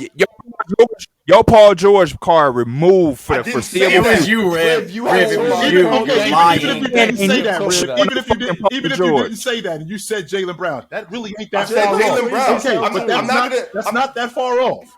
Oh, gee, OG, yes, listen, I it wanna say is. DNPs. No, hold on. DNPs. OG and PeeWee. I need y'all to understand. So y'all know me, bro. If I said something, I am gonna say it, and I don't care what the backlash is. He's I lying. didn't say he no damn He's Paul lying. George, Okay, you bro. said I said Jaylen Brown, okay? bro. Which I don't remember And ever hearing OG, hold on. There is a clear gap between Paul George and Jaylen Brown. Please put some respect on Paul George's name. He is clearly a better basketball player than Jaylen Brown. Like, very much doubt. clearly. Clear Clearly. Clear Let's stop gap. that. No doubt. Yeah, clear. Like, I see it with my eyes, and it's obvious. Like, No very doubt. clear cut. There's no debate there. But yes, For I sure. said he was a Jaylen Brown. I didn't say he was. I didn't say he wasn't better. You're I'm not saying that he ain't better than Jaylen Brown. He is better. However, I mean, when I think of, and the reason why I'm laughing is because I'm thinking about a dude who is supposed to be an integral part of what we do and But moving look. forward. All right, so let me he's tell you why I not said getting Jaylen run. Brown. Why is he not? Let me tell he you got why I said 18 Jaylen Brown. minutes, 6 minutes, DMP. Like, we trying to win it again. Listen, I said Jaylen Brown because if you remember Jaylen Brown coming out of college, he was a raw athlete, had a little bit of skills to him. They were the same athletes coming out of college. So you saw the same type of struggles, Right. and I thought, okay, Jaylen Brown in Boston, you see him got better. Right. I look at Kuminga in Golden State, I'm like, I can see him being a Jaylen Brown type player. I All can right. see him getting to that level Okay. in the All right. races. I'm not mad at that. Yeah, that's why. Paul George one though. I am mad at I the didn't Paul He say definitely every did. You time. definitely He said Paul George did. is fine. You definitely did. Hey, Drew. Did he say Paul George? Yes or Paul no? George. Yes. That's so crazy. how y'all just up here lying on me. Did he say Paul George? 1,000%. 1,000%. He has told me Paul George. Can you own it, Riv? I did not say Riv, Because Paul when Riv. George. Kuminga wasn't playing, when Kuminga has been playing, I'm like, yo, Riv, like, you know, like, give me a game, a style, a comp, whatever it is. He's like, Paul George. Like, that's gonna be Paul George. Riv, I was you like, absolutely yeah, Riv, like, said that's gonna be Riv, an absolute That's stud. Paul George is crazy. Riv, it's I cr- swear yo, to God yo. on everything I love, you have said that to Yo, me. PeeWee, that's crazy how you believe in them. P, I'm- That's so crazy to me. On my Listen, mother. On my I'm mother. gonna be real honest. If it was just Drew, I'd be like, cool. Joel ain't never told no lie. He don't have it I've crazy. been trying to tell them. I'm taking offense to tell this. them. Now, I don't know if Let it'd me- be offended. Riv, do you remember the conversation, Riv? Yes. Okay, so how did the conversation go? Jonathan Kuminga was in a game. We were talking about he was in a game. He was doing yo, doing dunks and shit. So I'm like, he texted me. He said, Riv, what's his comp? I said, yo, Jaylen Brown. He can be better than Jaylen Brown. That's what I At said. no point did I didn't Paul say George's Paul name come George. up. At any point did Paul George's name come up. Yo, Riv, you're crazy. You're capping No. crazy. Let it slide. We'll let it slide, but that's crazy. No. So let me ask y'all a question. So do y'all don't think the Warriors is going back to the conference finals? At least that. I watched them against Phoenix, and number one, I don't like that matchup with them in Phoenix. I hate it. I think that them in Phoenix, I just don't like it. I don't think that they defend, not just 1 through 5. I don't think that they defend as a unit. And as a unit, you're going to have to defend. Because if you think that you're going to play Steph Curry 35, 40 minutes in the playoffs, if you think you're going to play Draymond 40 minutes in the playoffs, and these guys are going to be as effective both offensively and defensively, it's not going to happen. You're going to need those other guys to defend, and they're not doing it. Okay, so you don't think they're going back to the WCF because of Phoenix? Not just Phoenix. I'm looking at the other team. Memphis is going to get. I think Memphis is a playoff team, but I think that there are other teams in the Western Conference that are going to get better. And I just don't like what I'm seeing from the Warriors right now. And again, Rip, I understand that it's November, and these problems, which are huge problems, that can be fixed. They need to get fixed. They don't need to get fixed in 2 months or 3 months. They need to get fixed. No, now. And that's why I say, these problems, y'all are 100% correct. I think there should be some concern in the locker room. Eyes should be open. They should be woken. It's like, all right, bro, we're 3-7. We just lost to fucking Orlando. Tighten up. Like, come on, this ain't no joke here. But if you're talking about a team that can fix big problems, it can be Golden State. That's all I'm saying. If there's one team that can fix those problems, it can be them. Congrats. Riff, I really want to welcome you into the other side of delusion. As you know, as a Laker fan, I want to welcome you to that part because I've been in your shoes. You know what? If there's anyone I can trust, that's King James. King James got it. Welcome. I just want to say welcome, bro. That's it. This is the difference between what I'm saying and what you're saying is we have a year of Steph actually winning the chip. You walked in last year. We won in 2020. What are you talking about? That you said they're winning 65 games. Fuck last year. He said this year they're contenders because of LeBron and AD. He said that a month ago.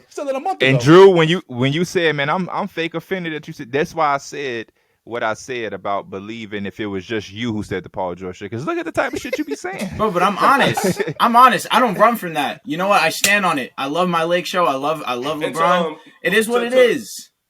To quickly speak on my Clippers, because that's also one of my. Oh my gosh, this man got 9 teams. My Clippers. That's also. You have no dignity, bro. Nine is too little. 9 is way too little. He's got 14 teams. None. It's not 9. See, at least OG's real. He's like no teams, just players. Yeah, how you keep up with all these damn teams, man? Hey, I really watch all these teams. It's so crazy. I really do watch all these teams. But to talk about my Clippers real quick, they have an offensive problem. They have a rebounding problem. Clippers, but they're still 5-3. 5-4. OG, 5-4. Pardon me, OG. I do have your receipt of you saying you're out on them, so I don't want you to jump on the ship. I'm out. When the Clippers and the Warriors see each other in the WCF. I'm out. But we have to see when Kawhi gets back. That's all. We talking about my other team later, so I can't wait for that. That's the Warriors got struggles for sure, but you think they're gonna fix them, and I guess there's a proven track record of them doing it. I'm not on the Warriors ship this year. Last year I was on it with you. This year I'm not. I am concerned about them. No, I don't want you with me. I want to be against you. Bro, you ain't never just tried to slide in the fact that you're a Cavs fan. I just had to look at the topic list, and you said we're gonna get to my other team last. Are you serious right now? He needs help. We got Capital SGA on here. S, small L, small U, small T. This dude right here. He ain't even denying it. It ain't like it's a situation where he ain't even denying it. I'm like, absolutely. I'm available for everybody. That's it. I'm gonna be me regardless. But PeeWee, you see my tweet? 2 teams in the same division is crazy. That's like being a Red Sox and Yankee fan. No, you can't, PeeWee. We will fight. First of all, that's what I'm saying. That's what he's doing, though. Let me make this very clear for the panel right now. My guys is really trying to clean this up. OG, he really is trying to pick a side guy. Let me make this very clear. I made it. Do you want me to read it? Do you want me to read it? Yes. All right. So you actually, it's not updated, so you can't. So I'm gonna say it real quickly. Right. Yeah, I have 3 teams. It ain't updated. That means you added. PeeWee, I have 3 teams in that division. I'm the Bulls, Pistons, Cavs fan. Why you stopping with the trade? You know what I'm glad we're on his ass. Why we stopping with them? Yo, y'all two. Y'all two, come on too. I'm not a Bucks guy. I'm personally not a Bucks guy, and I'm not a Pacers guy. It's just not my vibe. And then OKC, we know how I rock with them. The Clippers, the Warriors. You're Riff. Stop. You're embarrassing. You're embarrassing. You remember this? The year, that's our year. That was disgusting. Bro said, "Lock in, fellas. Chip year. 2 minutes later, repeat year." We did us. Listen, bro. Everybody has their fandoms. I just got my. No, everybody doesn't have their fandoms. I'm a Celtics Nah, OG, fan, can and you that's believe it. this? I get slack for being a LeBron fan. I get called a bandwagon. Then you have guys like Riv who have the audacity to call me out on some shit like that. Here's the trick. Here's the problem is there is no guy like me. That's why I don't get slack. And I don't know if that's something to be proud about. Is that something to be proud about? Slick too. Riv think he's slick How? because what happens Yeah. happens is if this team wins, he can say, "Well, I was with them anyway." Of course, I of was always down with course. them. Oh my! He's got half the league to root Oh, for. look, No, 33%. He's got Though. 33%. He's got 33% of the league. That's I've him. been down with Milwaukee. I've been down with the Warriors. I've been. Bro, I'm an OKC fan. They ain't winning, man. You Come on. like the draft expert that's high on everybody. Everybody. Yes. Yeah. No misses. No misses in their Everybody. scouting. Riv, Yo, this dude is I mean, nice. This dude is nice. This dude is nice. This dude is nice. Y'all got to remember, I watch college basketball, so I fall in love with the dudes beforehand. So you know what I'm saying? That's why I follow So them, you know? you watch college basketball. I love college basketball. Who's your college basketball team or team Syracuse. plural? No, it's just Syracuse. And No, it's just Syracuse. are you sure that you ain't a St. John's guy? You sure you ain't a Seton Hall Nah. dude too? You sure you ain't a Definitely Louisville a guy? St. You John's ain't a Villanova guy? You sure? I can't You be strictly sticking with I'm the Syracuse. orange. You strictly Big, sticking with the orange. I bleed orange. Now a word from our sponsor, BetterHelp. In our life, we are faced with challenging situations, problems we're stuck on, or maybe we just aren't feeling too well. It's always better to face these situations with help, and that's where BetterHelp comes in. If you're thinking of therapy, BetterHelp is a great option. It's convenient, accessible, affordable, and entirely online. You get matched with a therapist after filling out a brief survey, and you can switch therapists at any time. I think that's the best feature that BetterHelp offers because when I decided to go into therapy, it was in person. The therapist was at random. I had no idea what I was walking into. But with BetterHelp, you get some security that the person that you'll be matched up with is somebody that is going to help you with problems that you are struggling with. Mental health is more important than ever, and taking care of it is pivotal. You can go to betterhelp.com/pickaside for 10% off your first month. That's betterhelp.com/pickaside for 10% off your first month. Nothing else. Riv is a fan of Isn't that something? 33% College basketball, there's over 100 schools. teams But in he the says, you know NBA. what? Basketball, 33%. That's why, Drew, I'll give you credit because although, you root for wherever LeBron goes, you root for LeBron only. And Thank you. The Lakers right now are struggling like they always were going to struggle because we knew they're a bad team. But I think the silver lining in it is that Westbrook is on the bench and he's playing well. But LeBron Yes. seems to be kind of declining a little bit. And declining, I say that modestly because he's still putting up amazing numbers for anybody else in the NBA. But for LeBron, it's not up to his standards. So what are your thoughts on the Lake Show's benching of Westbrook and LeBron's play? I'm going to talk on Westbrook because it's something that's actually positive. Mm-hmm. Russell on the bench has been fantastic. Mm-hmm. And it's for the fact that he's a ball-dominant guy. He gets in with the second unit. He can take control of the offense. He doesn't have to worry about catering to LeBron, catering to AD. It's just he gets to do what he wants to do, and it's been effective. He's been great in these 4 games off the bench. To talk about LeBron, I've been upset more so with the response of LeBron not playing to standards because it's always been like this, and I should be used to it by now. It's whenever LeBron's on a slide, the LeBron haters come out of the woodworks. They wait for it. They have been waiting 20 years for LeBron to show anything of sorts to being quote unquote washed. Now, he's been struggling to hit the jumper. That's the biggest thing right now. I look at LeBron and think if he's hitting, let's not even say 50% of the shots he's missing. Let's go as far as say 30% of the shots he's missing. We're not having this conversation. The jumper has been that bad. He's just simply not hitting. Mid-range, 3-point, it's not going. A lot of what Bron's doing right now is he wants to take whatever's easiest. At this point in the season, it's very early.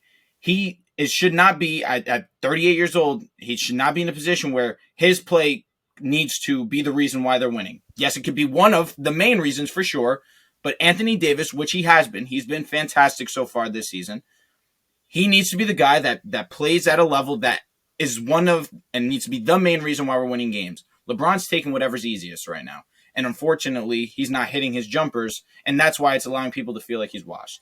He's not being as aggressive taking the ball to the basket. And when he is, it's easy. It's mismatches that he cannot excuse. He's exploiting them. But if it's hard, right now he's cruising. Anybody? And another thing that my bad, Drew. Keep going. Go ahead. That's all I right. thought you were going All to right, keep but going. I want and another thing, keep going, Drew. And another thing, we're overanalyzing. Right now, he's supposedly sick, and I don't want to make this as an excuse. He has not been sick all season, but it's evident that something's off. LeBron's not that. Paul George was sick. He's not that same charismatic guy that we see on the court, full of energy, hyping his boys. He seems sluggish. He seems like something's slightly off. It's the truth.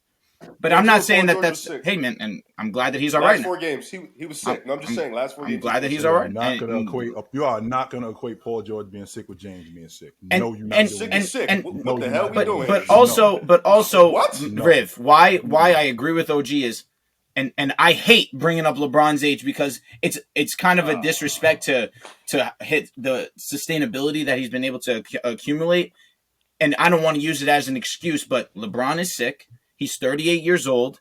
You don't have that same drive that you had when you were 30, you were 31, you were 24, you were 26. It's a different. Yeah, but Drew, my thing is, and I don't like. I'm just asking you, LeBron fans specifically. You guys love to play his longevity is his best trait, right? So if his longevity is his best trait, you guys have been saying he's been in his prime for over 15 years. You really can't use the age card, which is exactly why I say this. I don't like to do it. Because you guys have made it very clear that no matter the age, he is still indeed him. Fine. So Let's look at 30. You can't use the age card. Riv, let's. I'm fine with that, right? Let's look at last season. 37 years old, averaged 30 points. And he did his thing. All right. He did his thing. And this year, where you're saying how it's early for Golden State, it is 10 games of LeBron James not playing to standards, and people are immediately jumping at the neck. LeBron's washed. They're pushing narratives. I do think that's my issue. It's they've waited years and years and years for LeBron to look, for any stretch of games, to look not the LeBron James that we're accustomed to, and immediately we're trying to start agendas. How about we give LeBron, who's giving us a laundry list of seasons of unbelievable basketball, let's give him a break to be bad for a stretch of games. And I don't think that it will. Bad, though, Drew. I will no. No doubt. I'm trying to remember in his career, has he been this bad for a stretch? We're talking about a dude, Joel. He's 5 of 31 on the long ball in the last 5 games. He's been really bad jump shooting. For 12 in the last 2 games. He's wide open too. By the way, he's wide open. 0 for 12 on the long ball. So he's never been this bad for this stretch. Now, do I think James is over? No, I'm not going to go that far. But can he get out of this and turn this around and turn into James from 2 years ago? The thing I want to say about this is we can acknowledge that LeBron has been the best player in NBA history in terms of longevity, and he deserves credit for that, while also acknowledging that I think he's declining right now. And even declining for him is 24, 9, and 7, which for other players is Hall of Fame numbers. And I understand what you mean, OG. You're not saying that Joel is wrong. You're saying that that's crazy at the fact that he's doing 24, 9, and 7. He's insane. But I say he's this insane. to say anybody that thought the Lakers were making the playoffs this year was for one reason only. LeBron's going to be Superman and he's going to backpack. It's not happening. What about AD? The Lakers. Facts. AD's been phenomenal. It's not happening. Not only does Why not, Joel? What's your issue with them not making the playoffs? Well, same guy who had the Kings getting in. What? I didn't have the Kings make the playoffs. Yeah, I had to make them the play-in. Play-in. Hey, same guy who had the Kings over the Lakers. The Kings are over the Lakers right now in the standings. What are you talking about?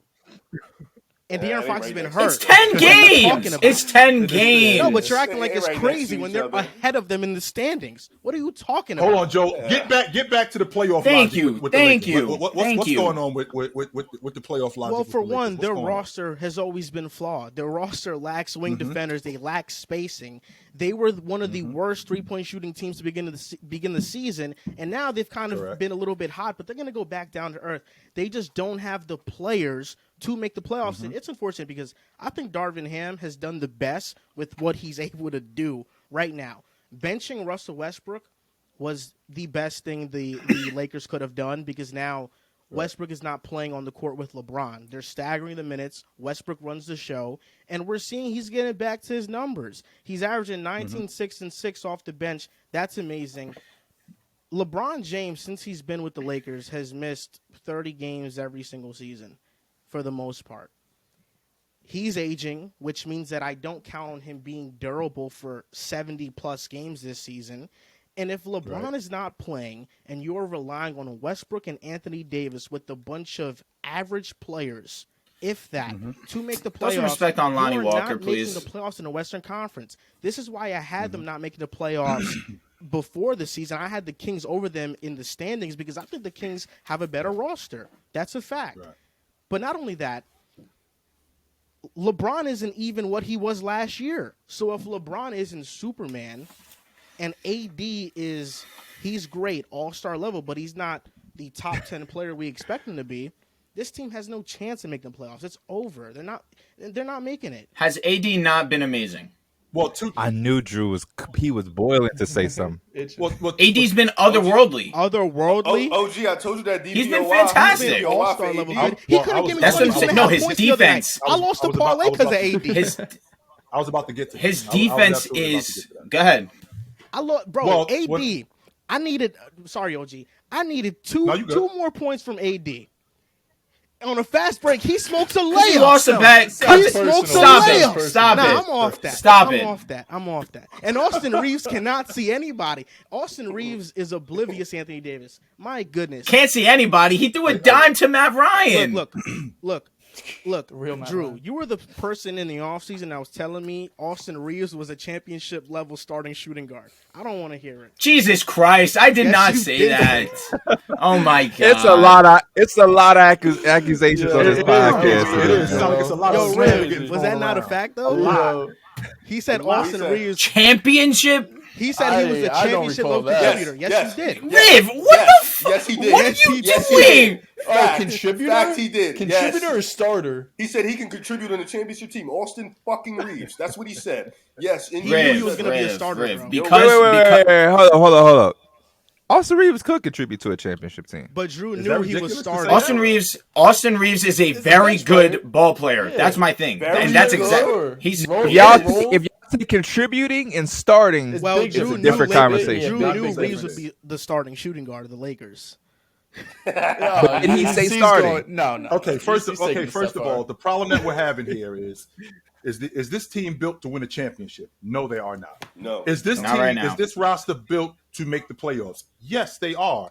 But here's what has to happen. Their style of play has to change. So we No can't doubt. have the Lakers shooting the long ball 41 times, 38 times, 42 times. You guys aren't built that way.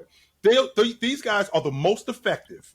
Anthony Davis, Russell Westbrook, LeBron James, Lonnie Walker, Pat. These guys are the most effective offensively when, number one, their defense creates a lot of their offense, and number two, when they're in the mid-range. Because what the mid-range does is the mid-range expands the defense.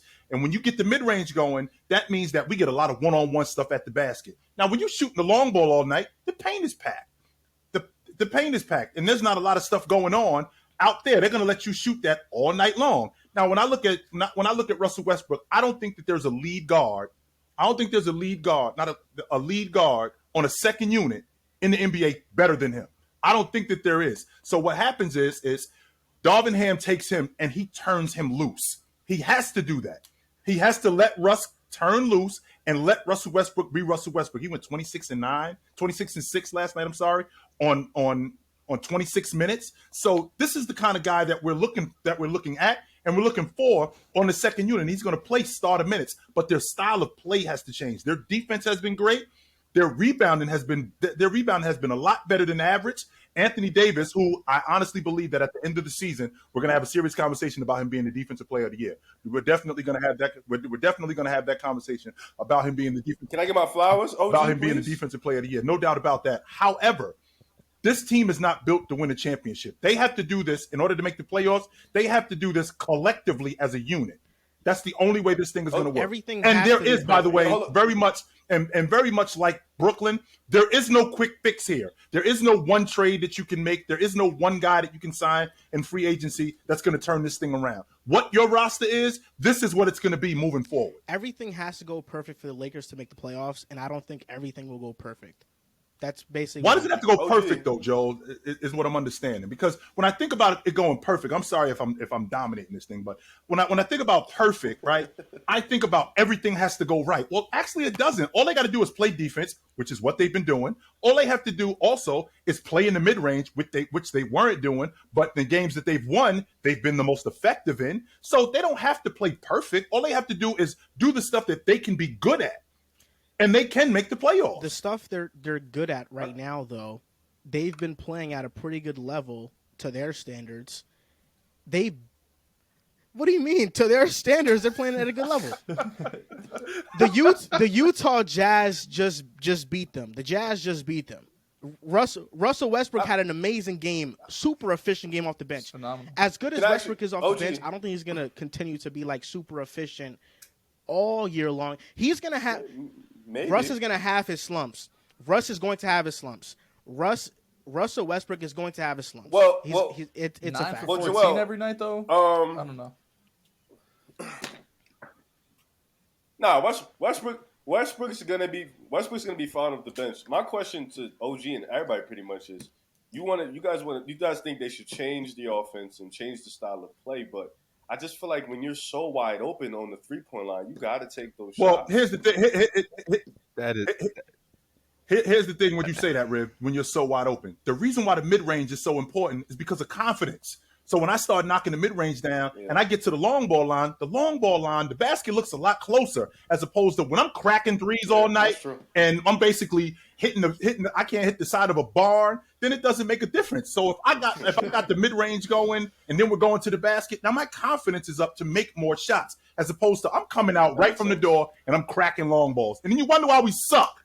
You know, that Yeah, that's why I wish I could be a GM, because of the thought process right there that you have, Riv, is a lot of players in the NBA and teams' problems, that pride thing. Because you so wide open, you just gotta shoot that motherfucker, and that's our game plan. It's to let you be wide open to feel like I have to shoot it. They be so because wide the fuck open, like it be pride will not accept the fact that you leaving me this wide open, so I'm gonna just have to do it. I agree with OG. I made a video not that long ago about the Lakers, just saying that they can't blame Russ. And my biggest critique on them was, how are y'all dead last in 3-point shooting, but y'all attempt at a top 10 rate?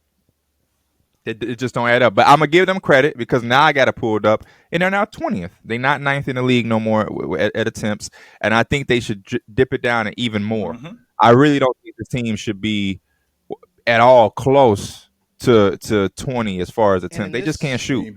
They just can't shoot. NBA, are we counting? Nah. LOL. And listen, LeBron. Listen. LeBron hitting jumpers isn't gonna fix this team. Like, it's just not, bro. But he's been so bad. He's He's like the only reason why there's optimism around the Lakers is because they got a lucky win over the Pelicans off a miraculous 3-point shot by Matt Ryan. I gave a ball to Matt Ryan, bro. Come on. It's a Celtic legend. That's my other suggestion for the Lakers. I know everybody raving. They had the defense. It was top 3. I mean, it's 7th now as far as defensive rating. Yeah, they've been good. Why not sacrifice a little bit of that to get that offensive rating up, which is Matt Ryan playing more, Austin Reeves playing more. They might not be your greatest defenders as far as athleticism compared to Lonnie Walkers and Troy Brown Jr.'s, but they are the best 3-point shooters.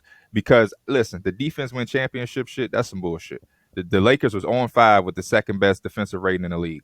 It's not that shit ain't winning no games. Sacrifice a little bit of that defense to get the offense to get up a little bit, and you may be somewhere near 500 and competing for some type of playoff spot. You could try that in November. You could put Matt Ryan out there and see what he gives you. Right, exactly. Because it's still early, and if you embrace, because it's still early now. I said that. Listen, I've been saying that it's we're 10 games in. I'm not saying I'm not going crazy. They don't be listening, man. They don't be listening. Riv is very selective hearing at times. Very much. But Pete, I agree what you're saying in terms of sacrificing defense a bit, but I also don't want the team needs to have a identity, a culture and identity, right? And that's what the Lakers have had. It's been this defensive first. Big credit to Darvin Ham. He talked it up the entire offseason. Everyone had questions. Can it work? Can the defense work with these guys? Can Russ come off the bench in a very limited sample size? He's been fantastic. So while the offense definitely has to get better, I also don't want the Lakers to lose that identity and really lose Darvin Ham's identity too, because once that goes, then you're really in hell. If you don't have the defense and now Matt Ryan's not working, LeBron's still,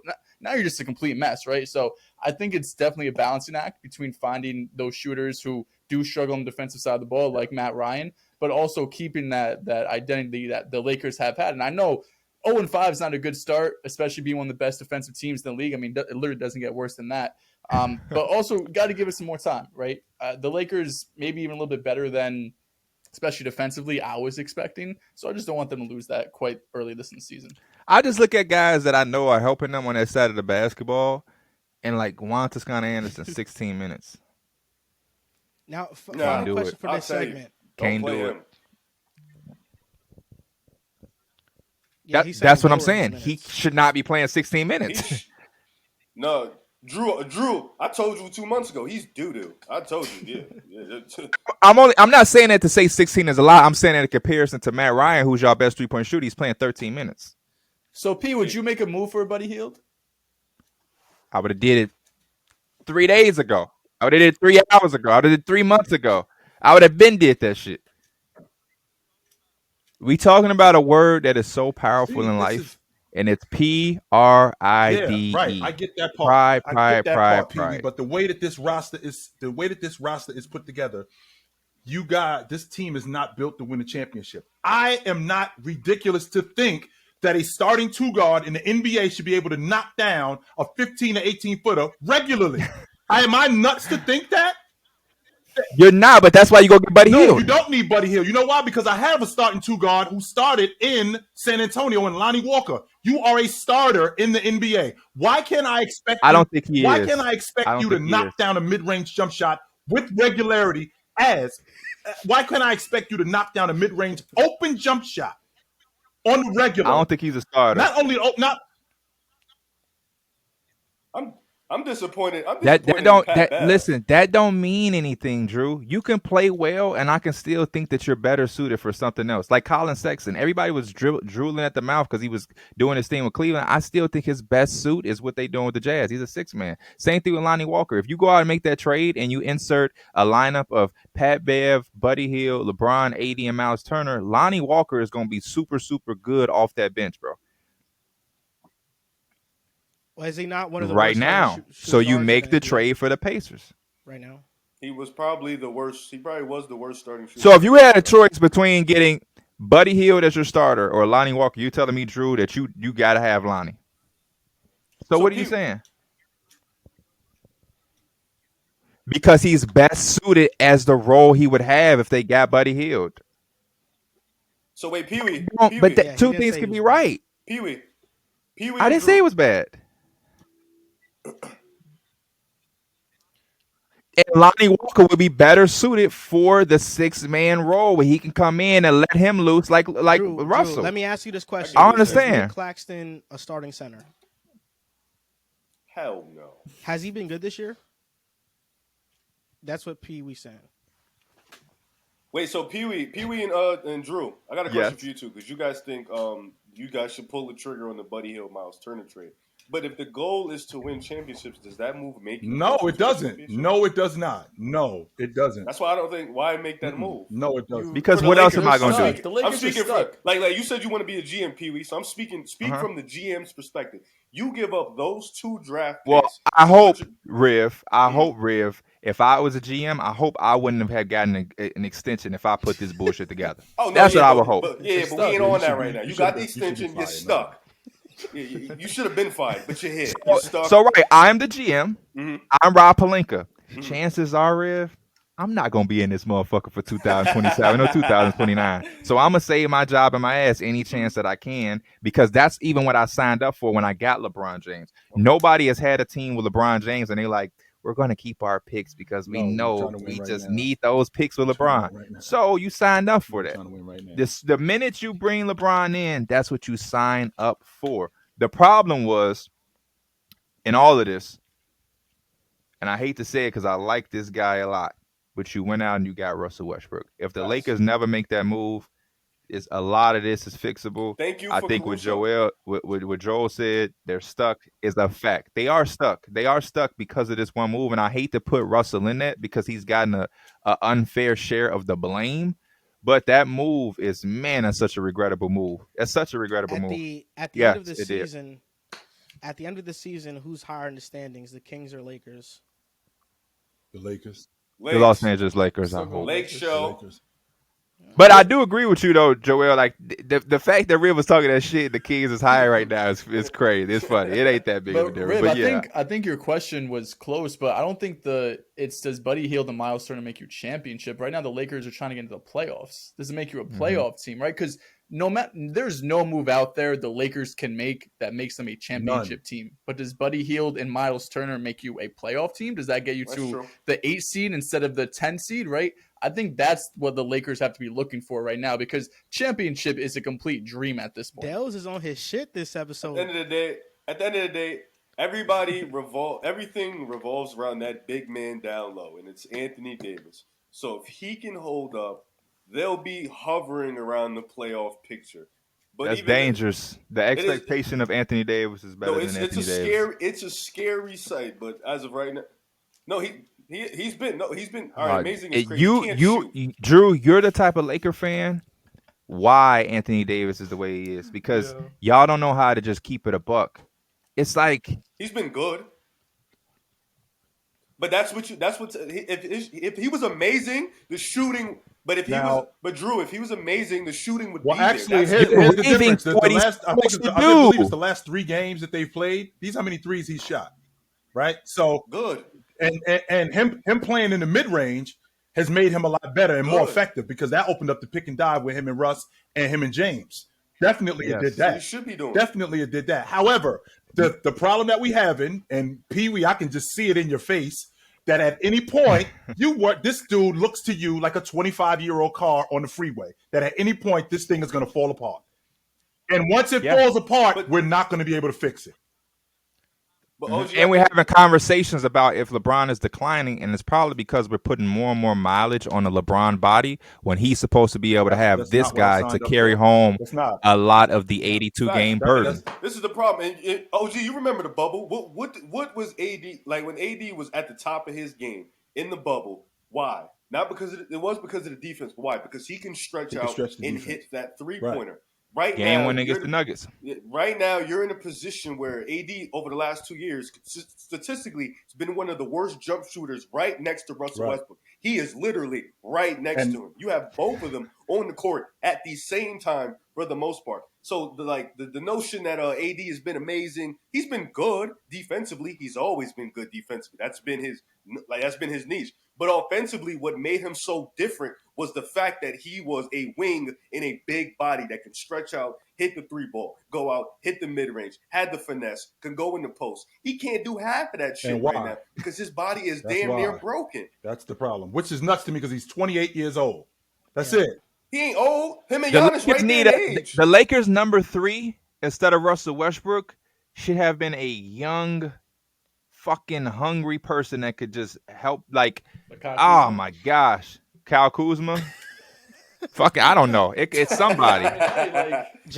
Brandon, one of them motherfuckers they had. They just need not even Josh Hart. They need somebody that can literally get some buckets. When you signed James at the beginning of the 2018-19 season, when you signed James to win now, and you knew that with James we have a 4-5 year window before this thing goes the other way. We knew that because James at 34 years old getting on our crew, there was no way for us to think that this guy is at 38, 39 years old is still going to be our man. Because if that's your business plan, you're getting fired. No question about that. So they bring in Anthony Davis, and Anthony Davis was supposed to be the guy who James was going to play off. In fact, not only was he got that guy that James was going to play off, he's going to extend my career. Well, that's not working. Yes. And the reason why that's not working, because this dude is breaking down. Yeah. And now I got to do more than what I expected to do before he got here. Now, before we go on to our next topic, I know, Pierre, you said that you could only be here for like less than 2 hours, so I don't know. All right, we cook. Just cook. We cook. That's my boy for real. Cook up. Talking about fit, the TWolves right now are a team that the Cat and Gobert fit hasn't gone as smoothly as a lot of people thought it would have went with Oh, the the floor is Twin yours, buddy. Tower The floor, yeah. pairing of the two. They're 4-5, 11th in the Western Conference. Now, OG, you were on the show, and I told you my hot take. It was Timberwolves first seed. And since then, today I woke up in the morning. I watched the Bucks and Wolves game. It wasn't the only game I watched by then because, you know, I watched the Wolves a lot. I was wrong about them. It's as simple as that. And, you know, I don't think I have to wait a quarter or midway through the season to admit that I'm going to be wrong about this team because there's just so many things to be concerned about. Right now, their starters, they have a 96.8 offensive rating, which is dead last in the NBA by a wide margin, almost by 7 points, which is horrible. Their second unit has a better margin than them. Yep. As a team, they don't play smart. They miss passes, opportunities in transition. And the biggest glaring issue to me I see with them is just the lack of point guard play. D'Angelo Russell is one of the worst starting point guards in the NBA. There's really no other way around it. And he's super inconsistent as a jump shooter. He doesn't threaten a defense with drives. He's shooting 27% from three, and he doesn't pace the game. I feel like if the Wolves had a point guard like Ricky Rubio, Trey Jones, or DeJounte Murray, maybe. DeJounte Murray would be excellent. No right? doubt. Maybe DeJounte. They traded for DeJounte instead of Cat. Maybe they'd be in a completely instead of Don't get me started. completely different situation right now. No, for sure. Don't get me started. D'Lo is better than told. DeJounte. I was told. That's exactly what we were told. The whole panel was. With I'm D'Angelo never gonna Russell, say the that. Wolves No. are No, G, because you know with D'Angelo basketball. You just called Austin Reeves a championship level shooting guard. I want to hear it from you. See- I really don't want to hear it from you. If you laugh at that, you're believing lies. So that's on you. With D'Angelo Russell right now, the Wolves are the 18th pace team in the league without their third. 118 offensive rating without D'Lo, 105 offensive rating with him. D'Lo has been like the main glaring issue I see with the Wolves. There's no doubt. But I just like, you know, with Westbrook and the troubles he has in LA, he's not the only one to blame in this situation. I think Anthony Edwards hasn't taken that leap. He still over dribbles. He's still an undisciplined player. He turns the ball over way too frequently. But I will say this to Anthony Edwards' defense. Tim Connolly, who's the GM for the Wolves right now, seeing that you have a budding star in Anthony Edwards, whose best trait about him is that he's just a freak of nature. He's super built. You want him driving to the basket. They have made it tougher on him to drive to the basket consistently because of the Twin Towers they have and how much the paint has been clogged. There's a reason why he doesn't have a dunk this season. Part of that is transition play. Another part is that in a half court, the paint is always clogged and he can't really get into the paint. Cat is lost defensively, and Gobert, as elite as we know he is defensively, offensively, he's been a non-factor. And the Utah Jazz try to limit that by limiting their use of him. Chris Finch has kind of tried to double down and use him more, and we're seeing his efficiency lower as a whole because of that. The bench has been great, and I talked myself into this Cat and Gobert pairing, and I talked myself into it very good. My initial gut reaction to this was a tweet. Rudy Gobert is a great player, but Minnesota shot up their depth with this move. Jared Vanderbilt, Patrick Beverley were so important to the culture last season. I'm not the biggest fan. They also lost Malik Beasley and Walker Kessler. We're looking at Vando, Kessler, and not Pat Bev, but Vando, Kessler, and Jared Malik Vanderbilt. Beasley. They have all been great depth pieces for the Utah Jazz. Jared Vanderbilt has been a much improved passer. He does all the little things you want. Walker Kessler in his limited minutes has been fine. And Malik Beasley's just a sharpshooter. Looking back on it, hindsight is 20/20, of course, but it would have been better to just keep the core of players they had and then just bank on the development of Anthony Edwards and guys like McDaniels. But instead, they shortened their window and they expected Anthony Edwards to take this huge leap fast, which I think put pressure on him. And I don't think he's ready to take that type of big-time jump right now. The only fix to this team right now is, I think, staggering Cat and Gobert's minutes and just getting off of D'Lo however you can. That's really it. But I think this team is not going to be a contender in the West. They're not going to be one of those top teams. And I think they're going to be one of those play-in bubble teams in the West. because the problems are real. Yo, I you think the kill problems are me. real. You fucking kill me. Wow. You kill me. This is You hilarious. kill me. Oh my This God. Mr. Flip Aside, he knew it. That's why Wow. every single picture of his was captioned Mr. Flip Aside because he knew he was going to come onto the show today. Amazing. Caption was Amazing. fire, by Absolutely the way. amazing. Flip Aside was fire. You know, I Wait, like that because wait, hold I'm on. actually embracing the Mr. Flip Aside name. What? I actually like it because the flip is also like not only on my takes, but like, you know, I flip the money too. I'm flipping money. So I like Mr. Flip Aside. I'll say this though. Don't laugh at him. I'd rather Don't laugh. be- You're I'd encouraging rather- this. I'd rather The be, caption was fire. Bro had a I'd rather Mustang. be Mr. Mr. Flip Aside Yeah. than be stubborn and hold my ground in the Wolves all season when I know that's not the case. That is me. So I'd rather admit it. But you never had to be in No. this position. You be I going off believe- the I believe- ledge. No, don't get. I'm a very emotional person. I'm a Cancer. I'm very emotional. So I talk. I'm I emotional talk too. I'm a myself into Pisces. Things. I stand on it. I believe in it. We are grown but the men. moment I don't believe in it, I got to take it back. And I don't believe in this Wolves team right now. And frankly, they're not a fun team to watch. Last year, I got up off my seat to watch this team play. I'm like, I want to watch the Wolves. This year, it's not like that. I don't feel that way. So, but you don't think, Joel? You don't think like I'm just being bringing it down to the calm level. You don't think you're just jumping the gun a little bit? Like you don't think these It's are fact, physical the to a offensive degree, guys but are it's bad. also teams in the West that I look at that I'm now bought in on. I thought Phoenix would drop off, but Phoenix to me looks like a team that this could be their year to capitalize on a weaker Western Conference, just like they did when they made the finals. based off of 10 The games Phoenix in Suns look November. amazing. The Phoenix Suns. Yeah, that's in the facts. regular season, like they always That's do. facts. They always Yeah, look amazing yeah. in the regular It season. was a bad match. Rev, why are we talking about Phoenix like they just won in the NBA Finals 2 years ago? Yeah. Why are we talking with about the them same like that? core? And no, I'm just saying they always look great And in they the won regular 65 season. So and we they know won we're- 65 games last Yeah, year. we know they're gonna win 60, Okay. 50 OG, games. they were again. But just They're you gonna winning. be didn't amazing in the know. regular But I'm season. not a fan. Riv, I'm not you a. didn't- I'm not a Riv, fan you of didn't Phoenix know that either. because you had them as a playing team as well coming into the season. Yes, but I thought that's because of the Yes, Robert but Sarver, that's not because of over. the team. That You also I know had I them as a did, but playing I'm team. saying that Y'all ass was I'm smoking saying some the drama, crazy shit. the drama in Phoenix obviously doesn't matter because they're playing great. Ayton is bought in. That's over. But I know I'm just saying, like in November, 10 games Okay. in, I don't know how that. Bro, y'all had them switches as a from- playing team though. That switches from a playing team that they can win a championship. That's a quick What team? switch. What team right now is Like, better that's than what I'm Phoenix saying. That's a quick. that you can think of? That are playing no Right in now, the West that are, the that's playing Bucks? better than them. Yeah. On the West, I mean, nobody right now. They're playing the best basketball. That doesn't mean you go from quickly saying this could be a playing team to no, this team could win it. I just Portland's Portland, been Portland, amazing. Portland is Listen playing to better this. That's all I'm basketball. saying. I think Phoenix will finish above Minnesota.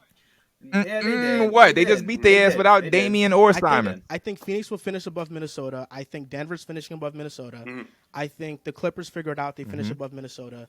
Memphis as well. Memphis. I have them over Memphis? Minnesota. Pelicans. I'm not Y'all sleeping sleeping on on the Memphis, Warriors. man. The Pelicans are still they have to prove themselves. They're kind of like Minnesota. They'll finish. Nah, They'll Pelicans finish are better than the Could, for Timberwolves. sure. They could for sure.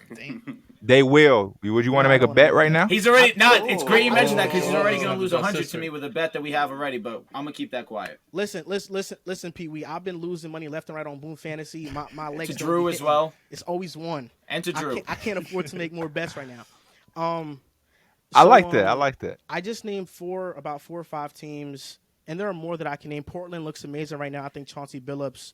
That's actually my this week in the NBA. Chauncey Billups has done an amazing job with Portland. The West is tough. It is, and I think Minnesota, in the midst of them trying to figure all this out, teams have already been figuring themselves out on their identity and how they want to play.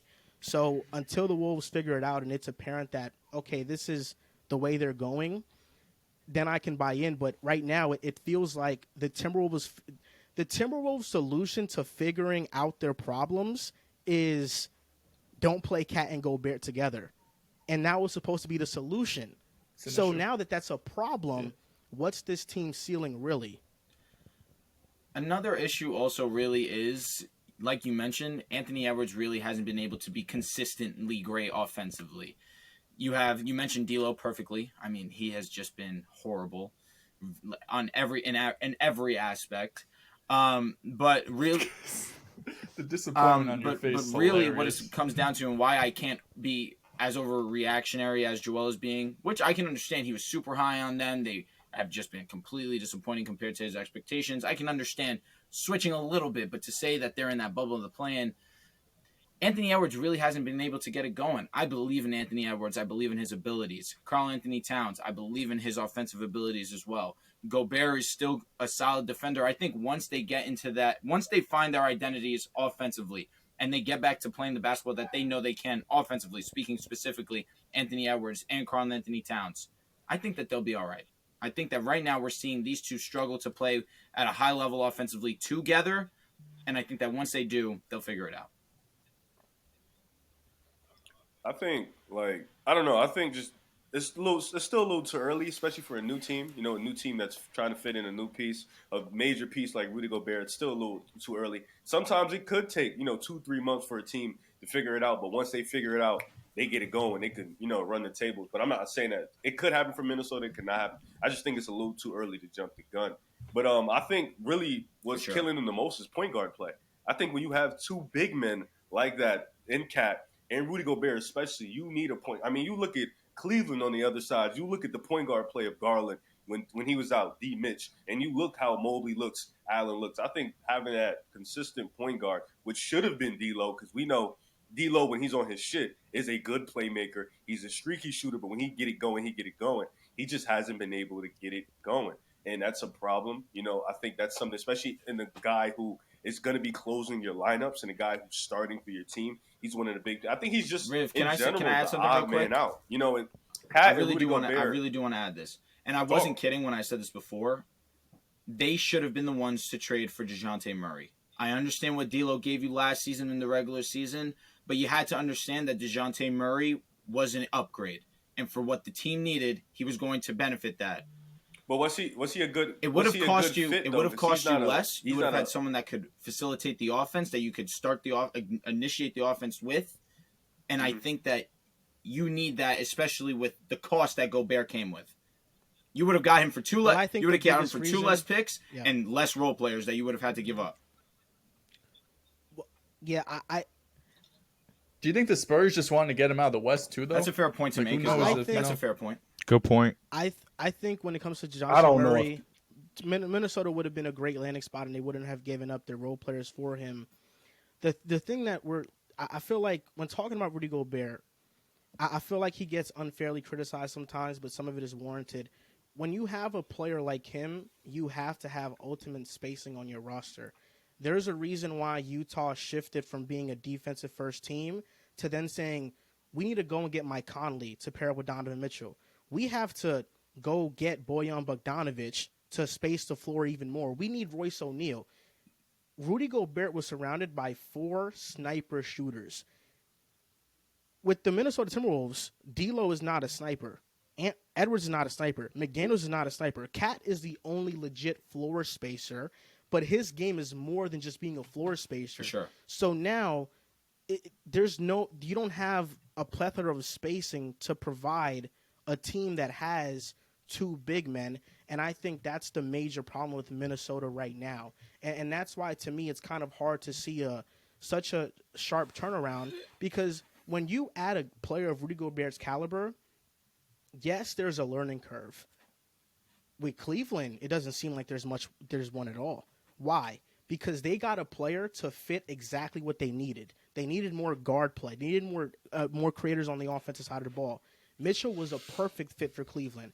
I don't think that Gobert was a perfect pairing for Minnesota, and the questions about them have been right. I don't think you thought that when it initially happened, though, did Mitchell you? to Cleveland or Minnesota? No, when they got Rudy, you didn't think that was a perfect fit. They just made a move because this Minnesota, they have no other. They have to take advantage when they do have these type of situations to acquire a player that's at that level. So they jumped the gun. They made an attempt. It didn't work, or it's not working, and they gotta deal with that. I actually did think they got to deal with that. PeeWee. I thought it was a good thing, and the reason why I thought it was a good thing is because they made that move primarily because of what happened in the playoffs. They got beat up. And they needed some muscle in the middle. They needed a defender. They needed a rebounder. They needed a rim protector. And they didn't have that. 3 of the 4 games that they lost, they were plus 10 in all of those games. And they basically got roughed up. And that's why Memphis beat them. So to bring Rudy in. So let me ask you a question then. What does that say about Karl-Anthony Towns going forward? I was absolutely getting to that. Okay, my bad then. Go ahead. Getting to that. So they got roughed up moving forward. So he was going to be their anchor defensively. And I was thinking about him in the aspect of Dirk and Tyson Chandler. That's what it was going to look like. And he wasn't going to have the responsibility of having to guard the 5-man, having to guard Joker, having to guard Embiid, having to guard Bam. I don't have to do that anymore because Cat is here. So that means that I can expand myself offensively because Rudy's going to speed the game up because he's going to clean glass. We're going to be able to get out more. But I'm watching him last night, and I don't know if – I know I'm getting a little bit older and my sight is going, but I watched that game last night, PeeWee, and I'm going to be 100% honest with you. He ain't want nothing to do with Giannis.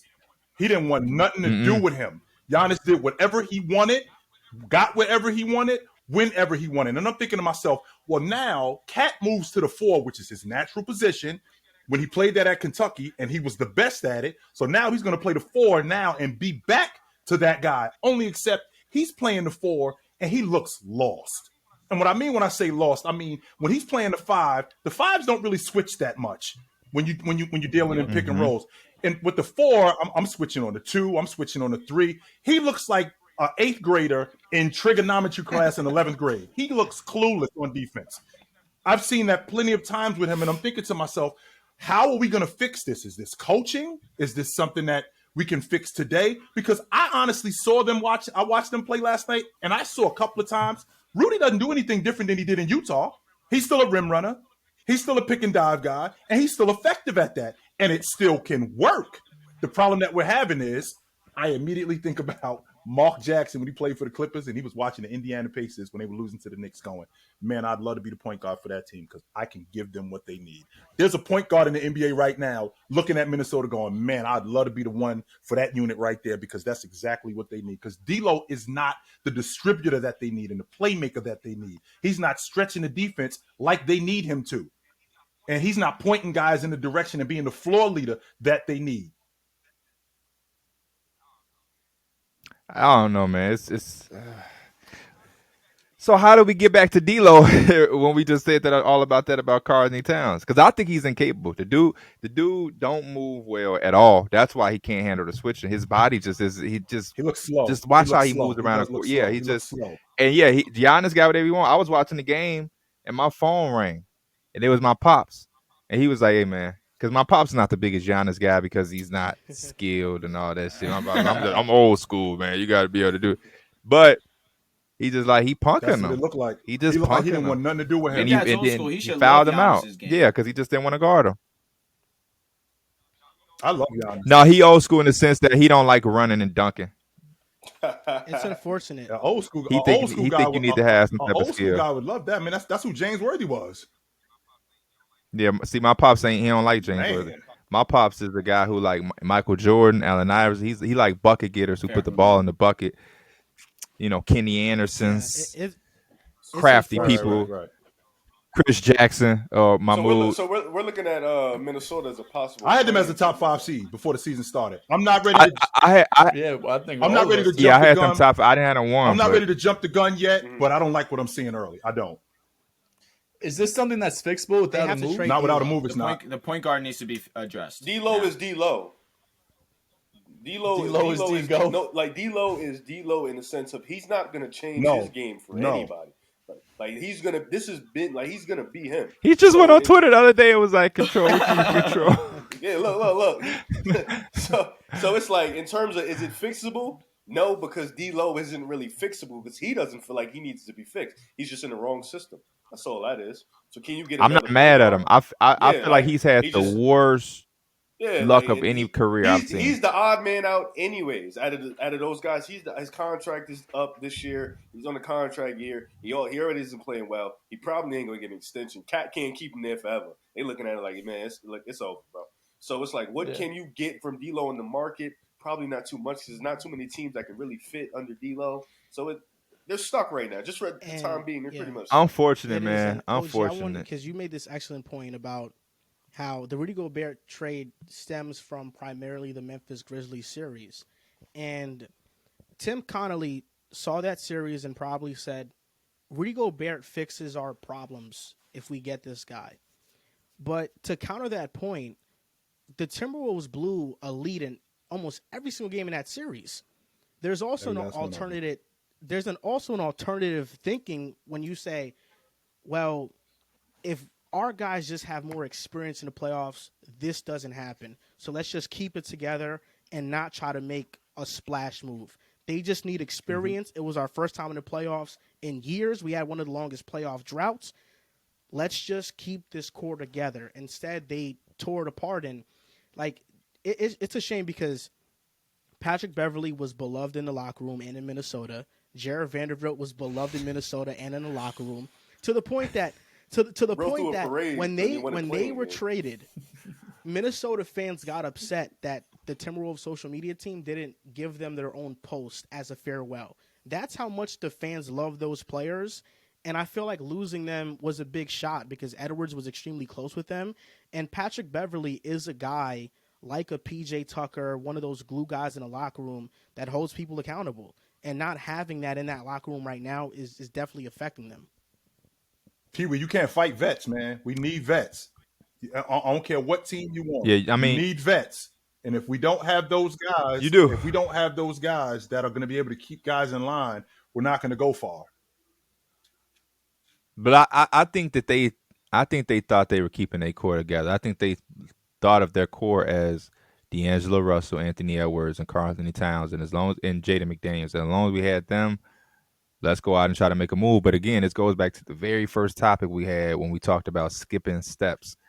The easy thing is what you said. Let's bring it back. We have experience. We'll be better. But in these GM's mind, we can get better and skip some steps and accelerate the process because we had the smallest taste of success. And this might come back and bite him because Anthony Edwards definitely in his groove, not having no dunks, and not everybody in the world had him as the MIP. He's making the jaw jump, MVP. Yeah. How's that going, Riv? Is that what you're trying to say, Riv? How's that going? Somebody on the panel. I'm not gonna say who. I'm not a guy who rats people out. But somebody on the panel here said Ant Edwards was gonna make that John Moran lead and be better than John Moran. That's what somebody. I know you could guess who said it, but somebody on this panel. He's a homer, said bro. That, you know? He's a homer. So I'm just waiting. I'm waiting for that because John Moran looks better. He looks better than what he looked like last year. John Morant's crazy. He's insane. Yeah, I'm sure. Yeah. He's insane. They decided not to build it solely around Edwards. It's a shame. You know, Edwards is still. I mean, they kind of did. They kind of did. Do we not? He's really good. No, they didn't. But does this not like the lack of spacing? Does this not help For sure Ant become a more consistent jump shooter? No, because that ain't what he should be wanting to do. He should be have wanting to play his Anthony game. Anthony Edwards' problem last year was that he settled for jump shots. You are now making that problem an even bigger habit when he can't consistently drive to the basket. Fair. Okay. It ain't his responsibility to figure out the hole on a team and say, I'm going to be better at that. Hell no. Do what made you number one overall pick. I understand where you're coming from, but at the same time, it's Anthony Edwards. You have to be on some level of a exactly. utility guy. No That's doubt. a fact. You have to be somewhat of a utility guy. Obviously, you're taking that too literal. But at the same time, what they want from you, you should be able to do. You don't get a player and all of a sudden, we know what you do well, but we gonna get the opposite, and now you got to be better in what you lack in. Yeah, you want a player to do everything better, but damn. Well, if we drafted him with the number one pick, okay, we drafted him because what he does, we need that. Now, the other stuff, we need to add that later on. Now, what he's doing right now, it looks like he's going away from that. Like he's one of the better transition players in the game. He doesn't look like he plays in transition at all. And the reason why he doesn't play in transition at all is because they don't have a lead guard. And because they have two guys that's slowing down the tempo.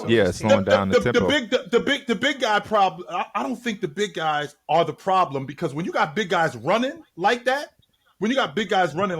you can still have a lead guard who can direct traffic. Cleveland. Prime example would be Cleveland. So hopefully then they could just trade D-Lo and find somebody that can. Let's see. Memphis ain't giving up Tyus Jones. The best chance to get Tyus Jones was when he was a free agent. A player they could. Hey, Riv, that click that you hear, that's me on the other end. I'm the Memphis Grizzlies hanging up the phone on you when you call about Tyus Jones. Don't call me again. The perfect player for Minnesota would have been a guy like Jalen Brunson too. Oh yeah. Yeah. Yeah, New York for wouldn't sure. have liked That would that. have been nice. Nah, Did they have the didn't. cap No. for that? They didn't have the cap for They that. don't There are Yeah. 3 teams in the Western Conference right now that everybody thought would be bottom dwellers, but they've surprised more than usual. So here's a fun little game: surprise or decline between the Spurs, Jazz, and OKC. If you say surprise, that means that you think they have a legitimate shot at actually being a play-in team. If you say decline, you think they're eventually going to fall back down to earth. So starting with the best team of the bunch, the Utah Jazz, surprise or decline? Decline. OG, I Decline. feel you. They play I feel hard you. as hell. I'm gonna go. They decline play hard to also. sell. Decline. I feel like Decline. they have an assortment of guys, so I feel like just been overlooked or doubted or If traded. you kind of really Exactly. believe Laurie's Exactly. going to continue this Is All-Star Laurie campaign, gonna? I'm shoot with for you. it. I'm with you. If Decline, Laurie's though. gonna continue to play at this level. Decline. Also, are they gonna force their hand to decline? Do they get to a point where we start seeing more trades? That's and what I more was going, movement? Pee Wee. Games That's again? There you exactly go. where I was going with it. This ain't Yeah. when we brought these dudes in. This was not the plan. No, this was Exactly. not the plan. Ain't No. fair.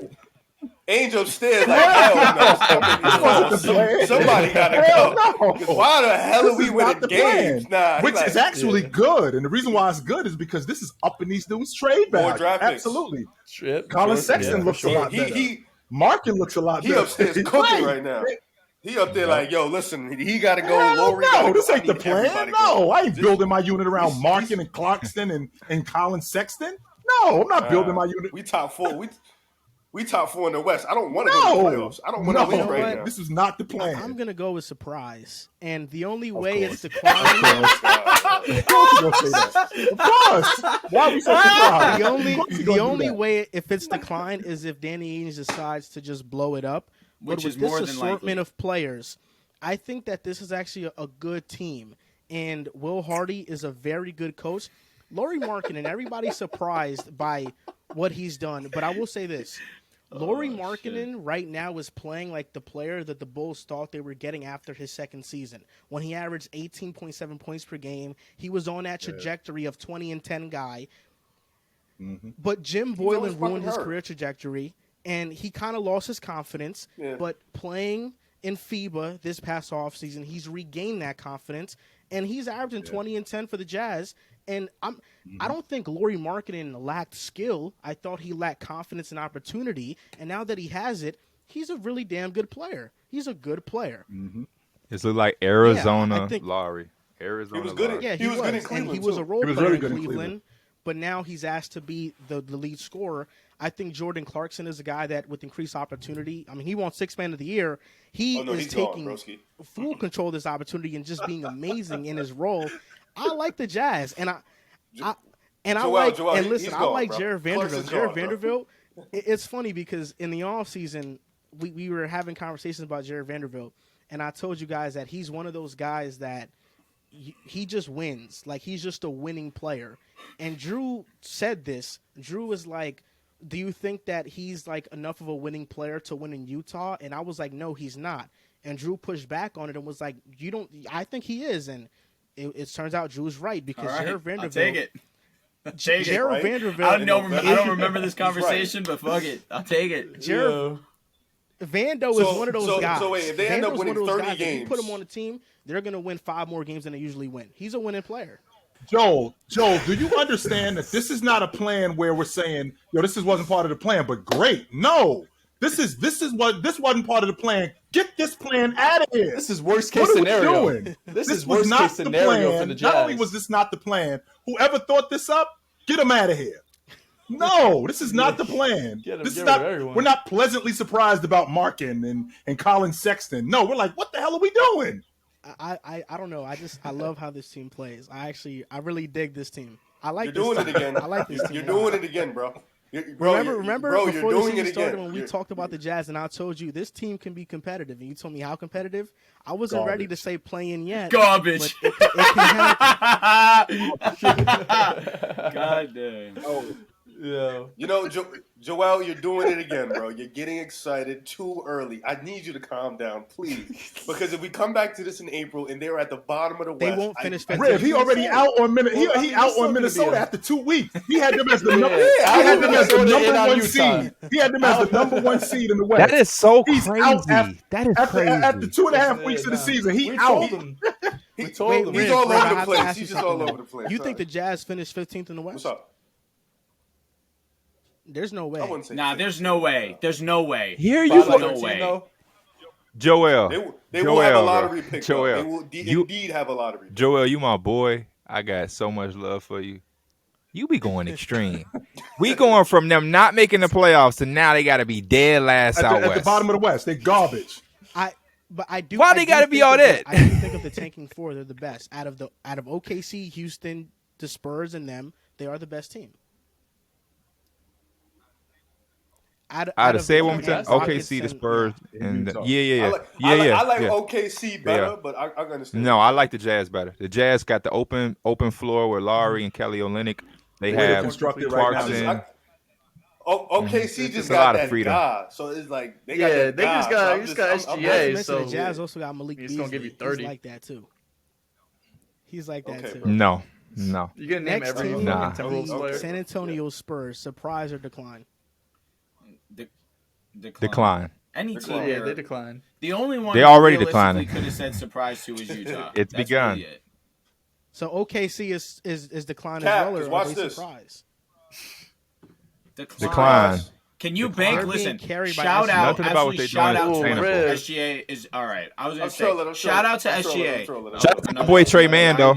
I love me some Trey Man. Y'all No, shouting for out the sure. I obvious. respect you for giving real insider trade. Let's but shout the out fact- Trey the Man. fact is, you have SGA playing amazing basketball.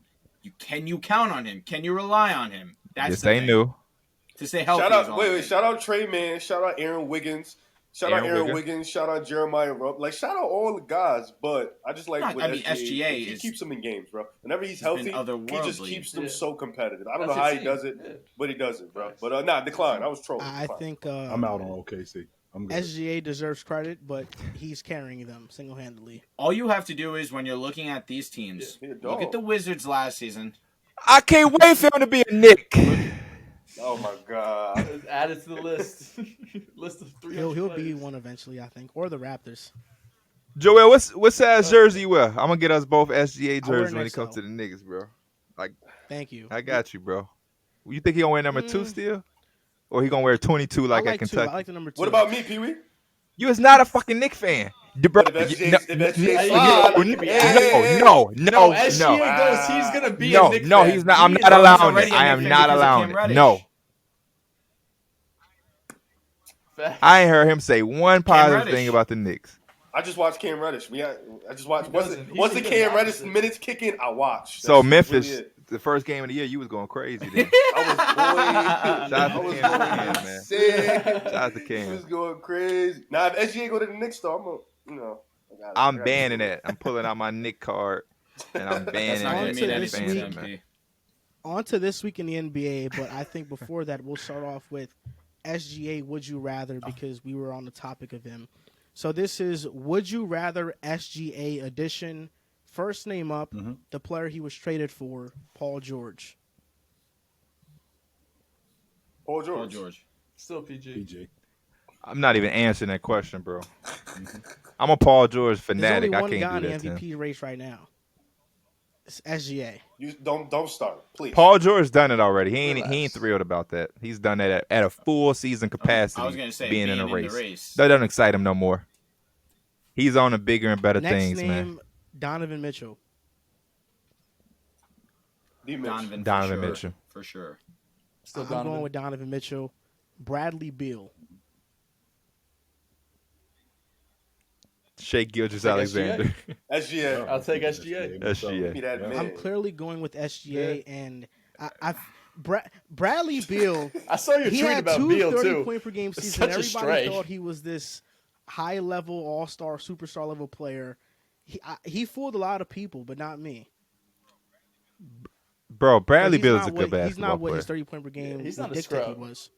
I never, when he was scoring 30 points per game, I never thought he was a He was superstar. a 23 point per game scorer in a role where he had to just put up shots. Does Shai have the an absurd amount potential of to be a shots. superstar? Anybody who got fooled by that, yes.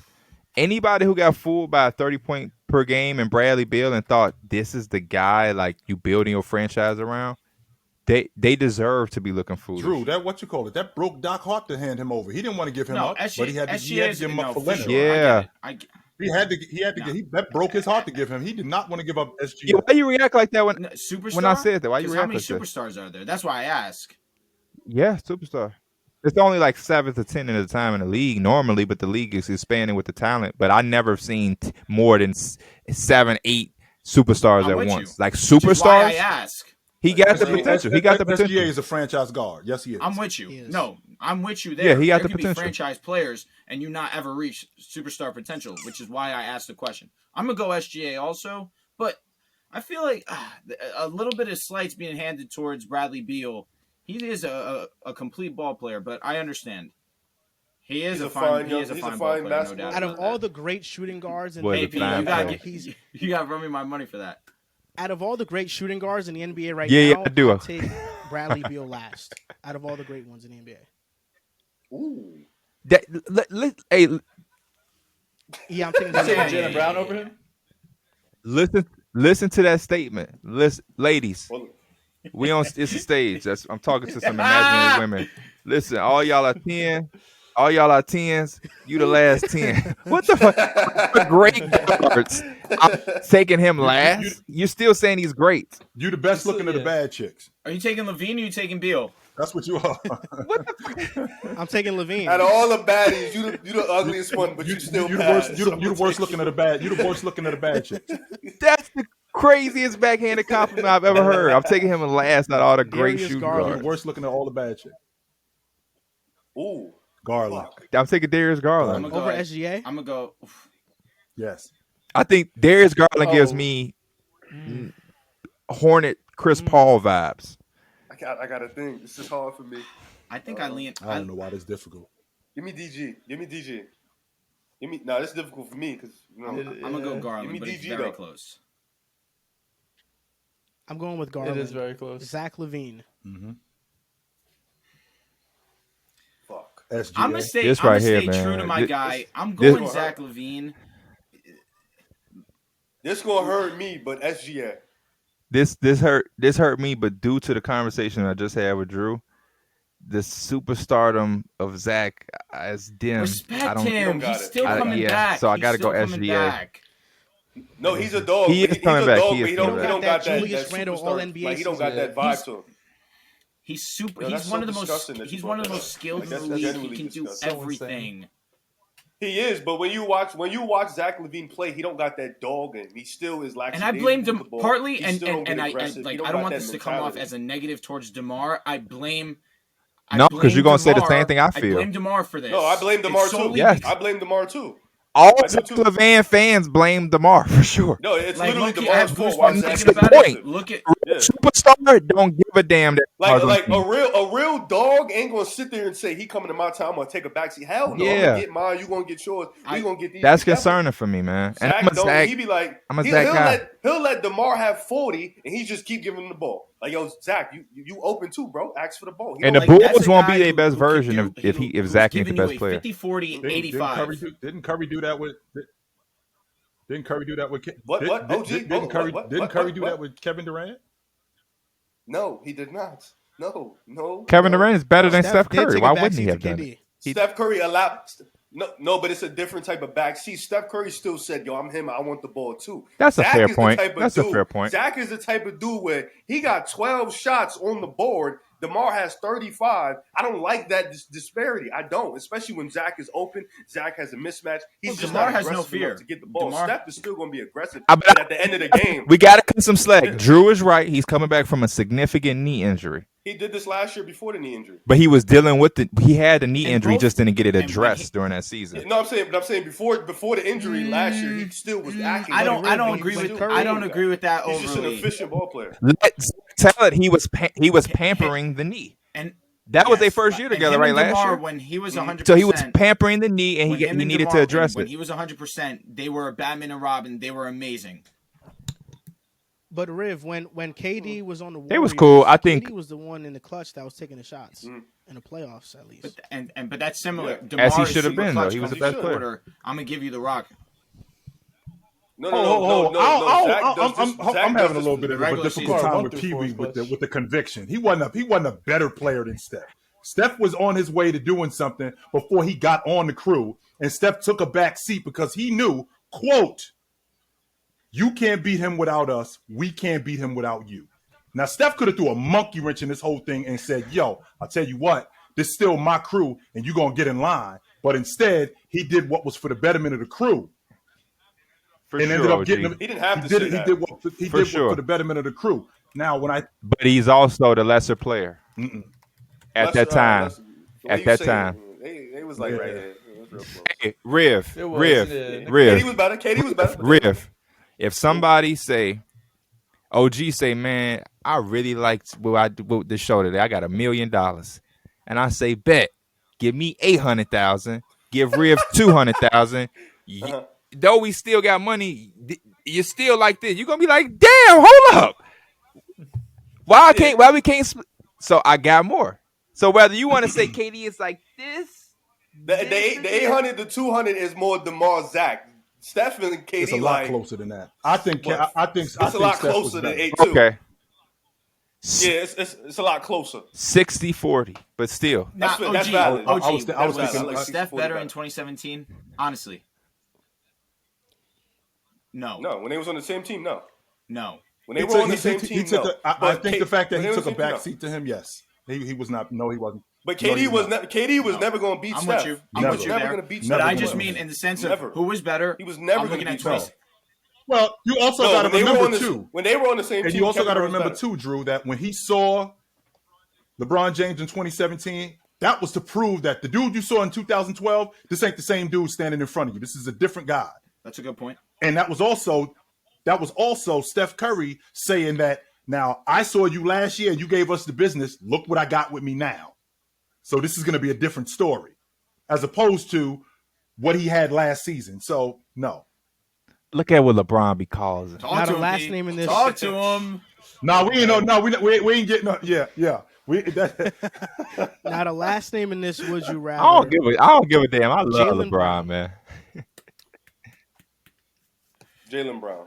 Yo, I am shocked because I'm surprised by thinking. that answer, Riv. I'm genuinely. I'm if shocked. If I'm taking the Yeah. I have to. I I am have to too. be consistent. I'm gonna go JB. I'm gonna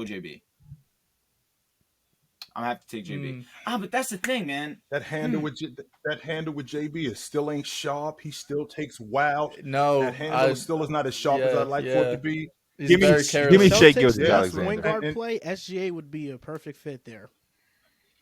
No, they straight. They good at the lead guard spot. We're good with our guys. We're good with our guys. Don't worry, No, Joel. they We're good over No, here. And I bet We're in good. Cleveland, but y'all good. I'm regular gonna season go win, good for JB them. for now. If we have this conversation in another year, 2 years, Yeah, it might be different. It's like Yeah. 51-49 I'm gonna go JB, right now.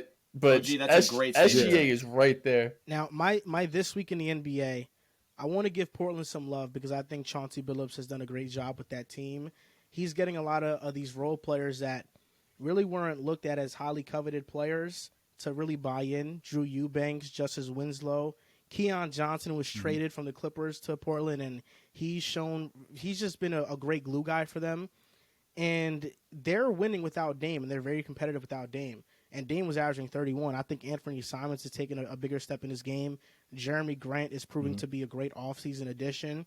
I love Chauncey Billups' coaching and the defensive schemes he uses, the way he keeps offenses on their toes because he gives different looks.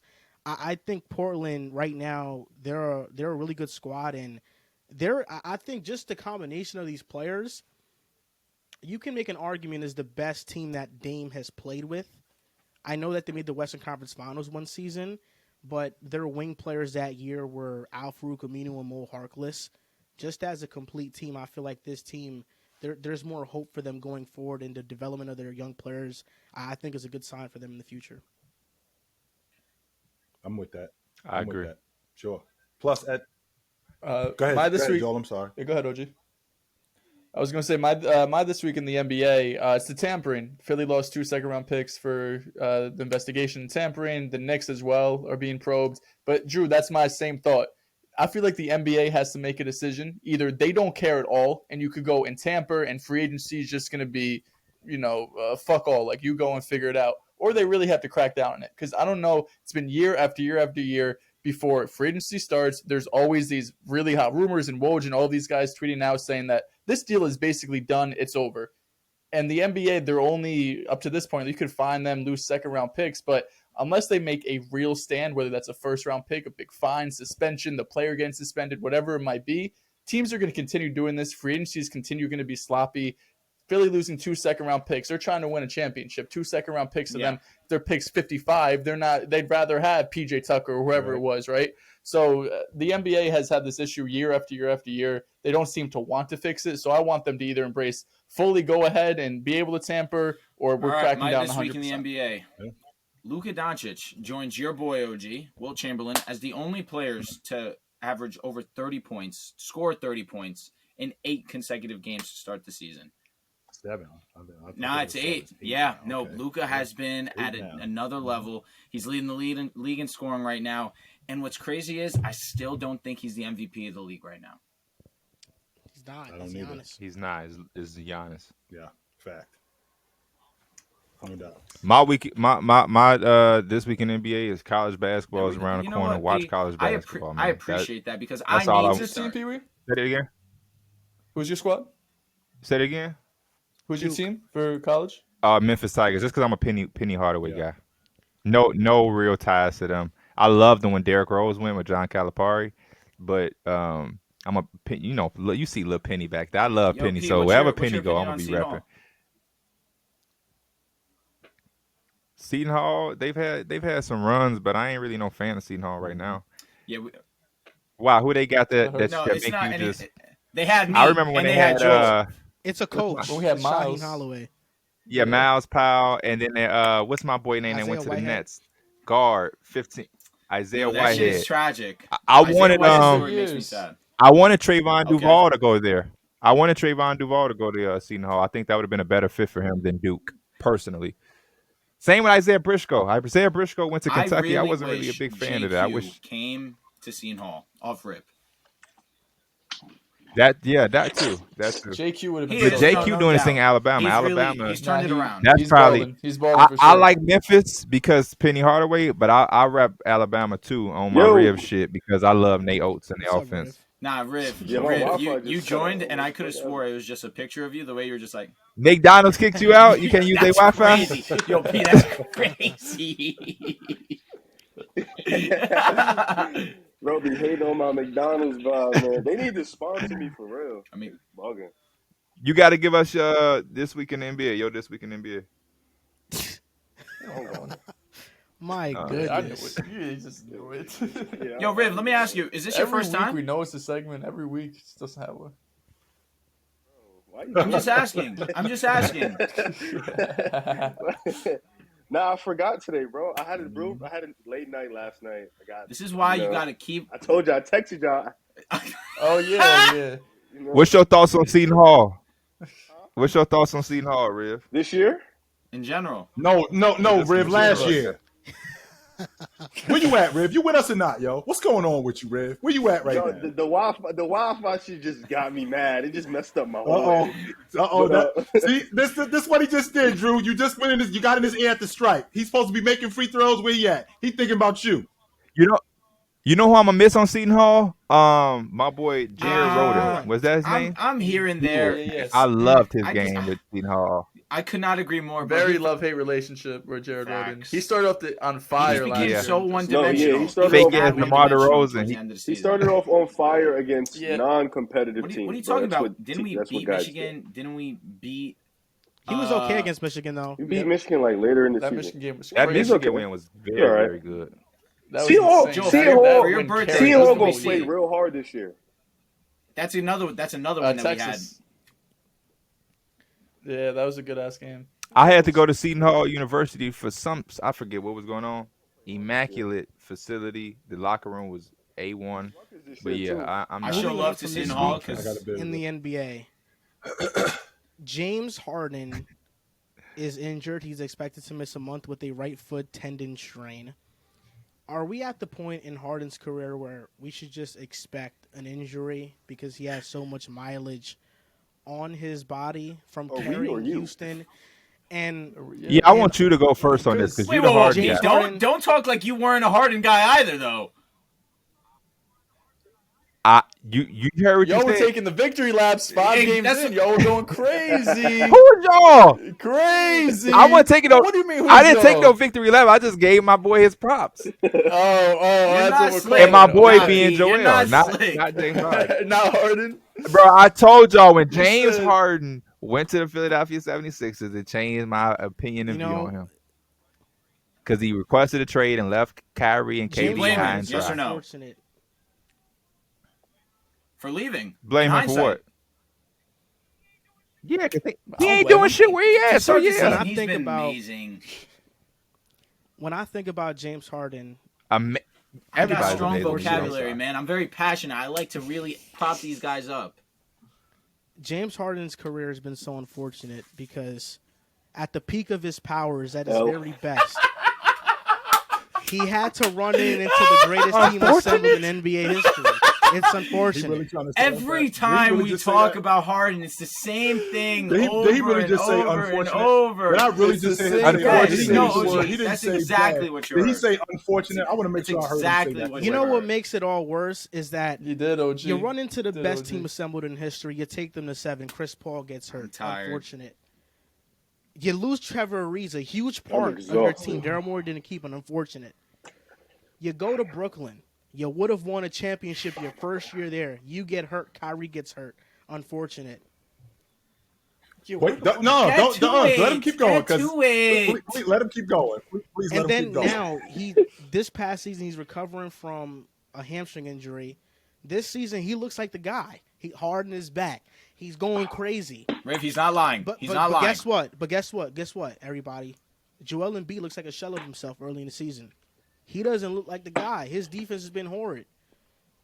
James Harden has bad luck. Wherever he goes, it's always a situation. And I'm sick of it, man. Because he should have an NBA championship. I'm sick of this tape. That's what I'm sick of. That's what we're going to stop this right here, right now, okay? You're going to sit there and talk to us like this dude didn't go 0-for-11 in Game 4 of that series. You're going to leave that part out, huh? Are you going to also leave out? You're going to also leave out the part when in Game 6, no KD, 0 points from Steph Curry in the first half, and they still lose. You're going to go off of that. Add that to the fact that we're going to rewind the clock back to 2015 when Kevin McHale told us James Harden showed up to camp out of shape, which was now a theme throughout the process of his career, which is why he was always hurt, because he was just let's keep it going, right? Because he was just let's keep it going. Let's talk about it. Because he was just because he was just showing up. But now it's starting to catch up with him. You know what? Damn, man, James Harden has had some unfortunate things happen to him. No, he hasn't. He has not. Enough, Joel. We've heard enough out of you. All that damn clubbing with Lil Baby. I can't knock Harden for having fun. He likes to have fun. And he's still playing at a high level. OG. And listen, it ain't unfortunate then. It's not during the 2019 when KD was out. Hold on, Joel. Just real quick. I just want to say this real quick. OG, did you mention the part against the Spurs where he got blocked by Manu Ginobili and then he had a game high, like a record-breaking 11 turnovers in a closeout game? Did you mention that when he choked? But take it a step further than that, Riv. You guys do know. You want to keep going? I absolutely want to keep going, because don't forget about the Brooklyn-Milwaukee series, Joel. You do know he was on the crew when they played in that series, right?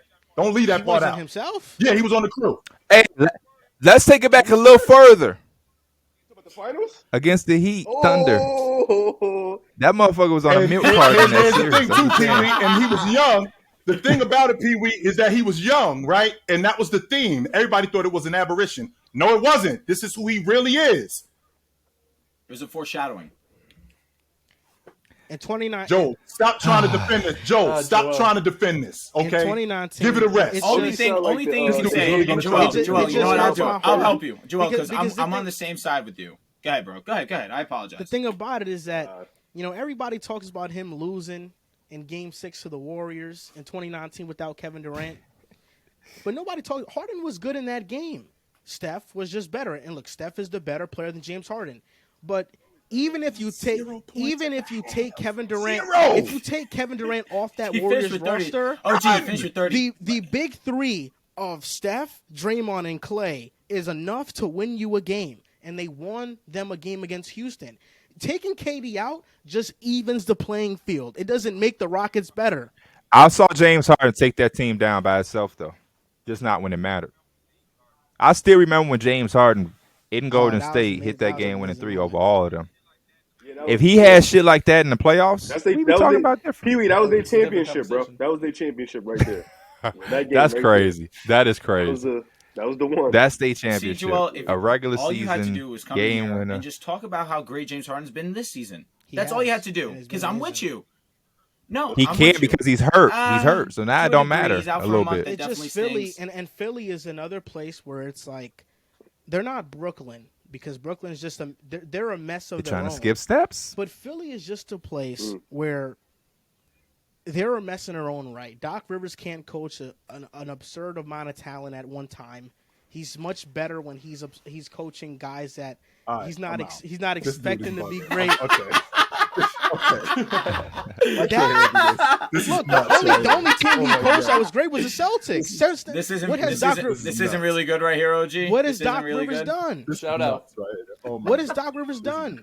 Hey, man, I said it when it happened. The Philadelphia 76ers missed a beat. They had a chance to go out and get Anthony Simons. They would have only had to give up Ben Simmons or, hell, even CJ. But James Harden is too much to bring on to the Joel shit. And now I just feel like they both can't have a game. It's either one or the other. They can't find that footing together. It's I don't know, man. But blaming Doc Rivers is going to be what they do. I think what's going on.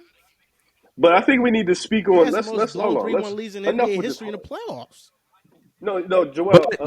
This is the bad habit of Philly. As a Ben Simmons fan, I'm aware of how Philly gets down. They find one person to put all of the blame on, and that's why they always run into these situations because the blame is a lot more spread than they like to accept.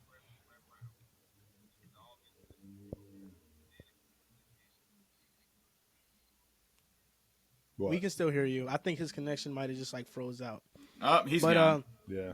Anyway. But why, OG? Do you think Doc Rivers is an exceptional elite coach? Do I think he's an exceptional elite coach? Yeah, the website made me refresh. I'm sorry. You're all good. Me too. Yeah. But no, they just find somebody to blame.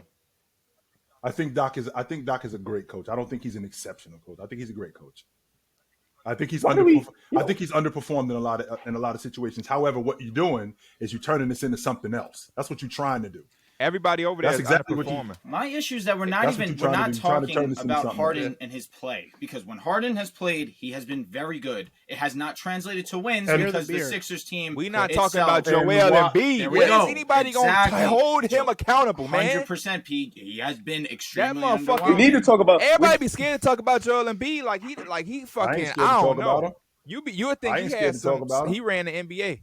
Like, if you say anything bad about Joel Embiid, you're going to lose your media because job. everyone likes him. On the All-Star games. Everybody, it's because he's likable. He ain't likable like that. That trolling shit is. I think Philly. I think Philly's depth is the biggest problem here. Philly's depth. They don't have much depth. Also fit. That's the problem. Has Harden played amazing to start the year? Of course, yeah. He's been great to start the season.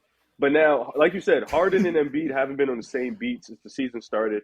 The depth is lacking. Their bench is putrid.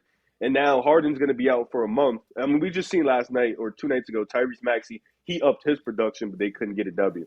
I think that was last night. Cam Reddish clamped him up in the fourth. Yeah, but that's another thing, though. That's another thing. No, yeah, he's different. He's a different breed. We know that. It's also the fit issue because the starting lineup of Philly is Harden, Maxey, Tobias, PJ, and Embiid.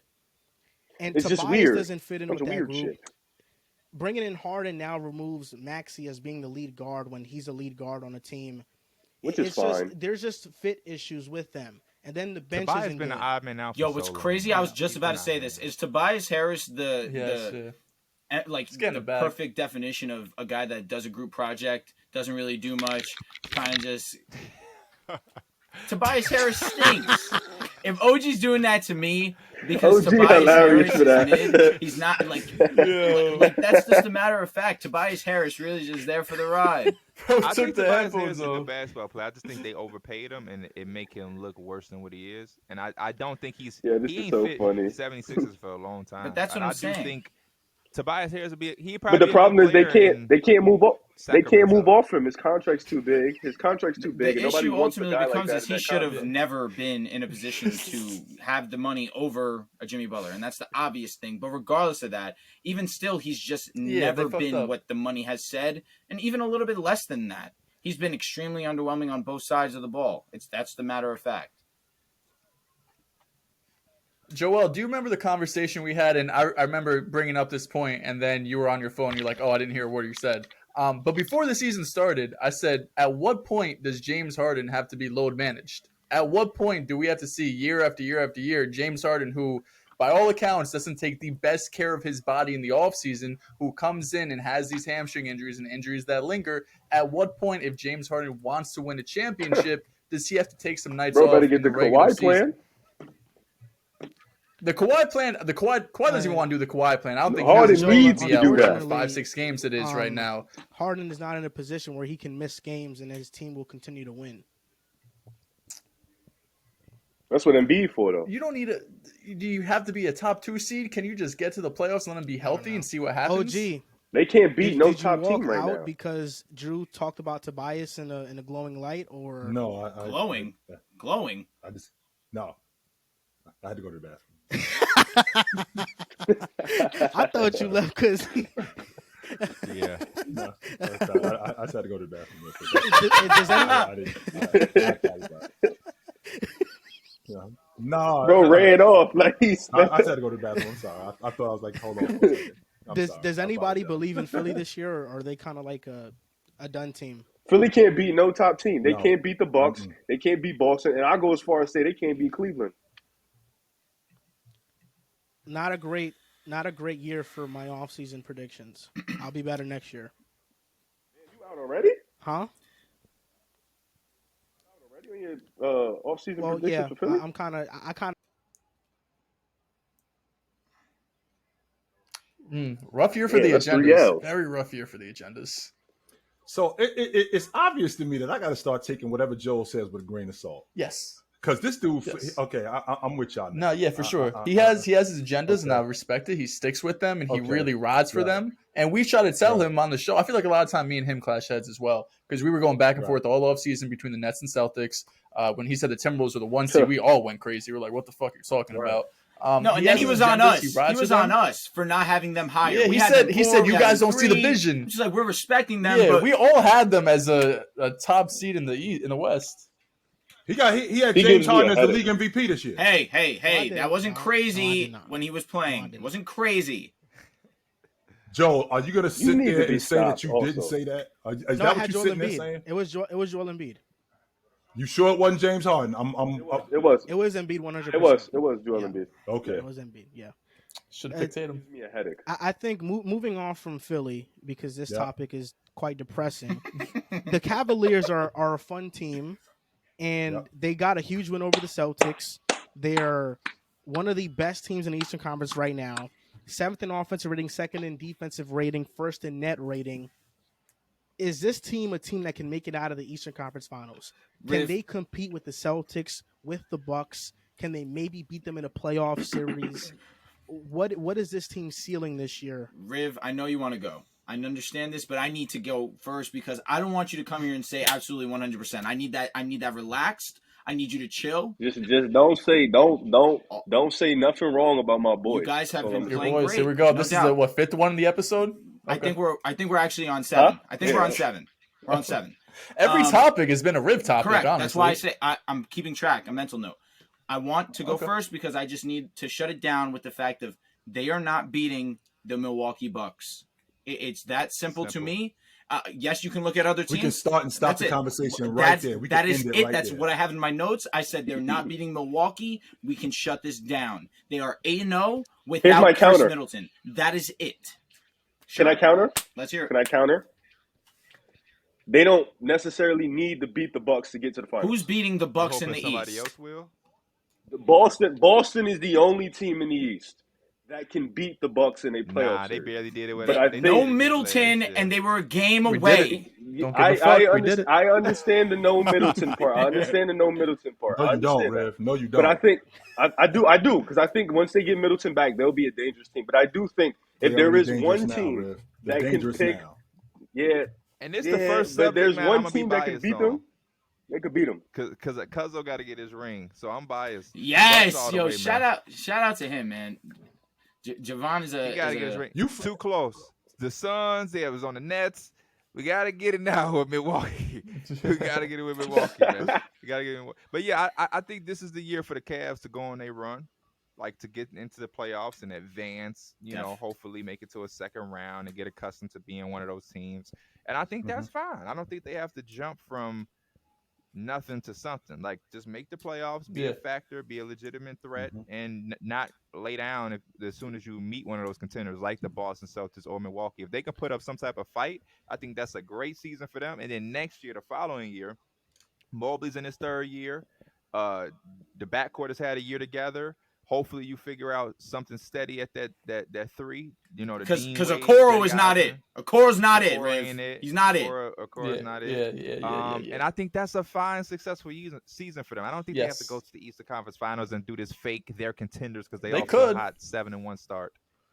They could. Yeah, they and I think absolutely could. Can we also kind of be fair to the Cavs as well and say that I think their twin towers of Evan Mobley and Jared Allen is the best defense for Giannis in the NBA right now. They won't beat the Bucks. when Rob and Al are healthy, they're they're gonna give him problems too. Not better than Mobley. But he's gonna which give one them is the it? same. Are they gonna beat the Him and Bucks Brook or not? Lopez giving them the same problems. No. Like with the Cavs, I think they can go to the Eastern Conference Finals, but I think that for them to do that, it can't. The Bucks can't be in their way. I don't think they can beat the Bucks. They can give them a run for their money, make it a 5-6 game tough series, but I don't think they can beat the Bucks. I don't think they're ready to beat the Bucks. Yeah, but in terms of Boston, they cause problems for Boston. In terms of like another team in the playoffs right now, like Toronto, they cause problems for Toronto. Like they cause problems for any other team. And I think if they don't play the Bucks in the first round, second round, they can legitimately go to the Eastern Conference Finals. They have the backcourt, they have the point guard, they have the defense, they have the offense. It's just about the experience. Can the experience continue on? They could into lose the to all playoffs those and teams. they win? They could lose to the Raptors. Yeah, facts. They could lose No, to the 100%. Celtics. The Cavs Yeah. cannot The lose to the Hawks- Raptors. The Hawks can beat I don't them. think they the lose. The Hawks can beat them. The Hawks. I don't think the Hawks Can can beat beat Cleveland? them. I No. don't think the Hawks can beat them. Oh, Nope. Drew, I may be with I you, think Drew. Toronto I may be can with you, beat Drew. I don't know. Mm-hmm. DeJounte had them boys Toronto, at Alcatraz. yeah. What I'm saying, Oh. the defense is different with Atlanta because of DeJounte Murray. That's why. He's And that much Cleveland's game. offense Defense is different. And not only is Cleveland's defense different, Cleveland's offense is different because now they have that dynamic scorer on the wing that they didn't have last I'm not year. going to disagree with So that that's because completely Donovan different. takes them to a whole Now- other level. Go ahead, OG. Right. DeJounte can only guard one of them. You That's do all he know needs that, to right? do. That's That's all all they he need. needs That's to do. it. That's That is it. correct. That's it. And Who's guarding Trey? Because Evan Mobley and Jared Allen can't guard him. And I know for a fact, DeJounte and I can't know guard Garland. that was a terrible game plan, though, Pee-Wee. Hold on. That was a terrible game plan. They blitzing Trey with Jared Allen and Evan Mobley 25 feet away from the basket. Whose idea is Evan Mobley that? like 7-1. And you know what's funny?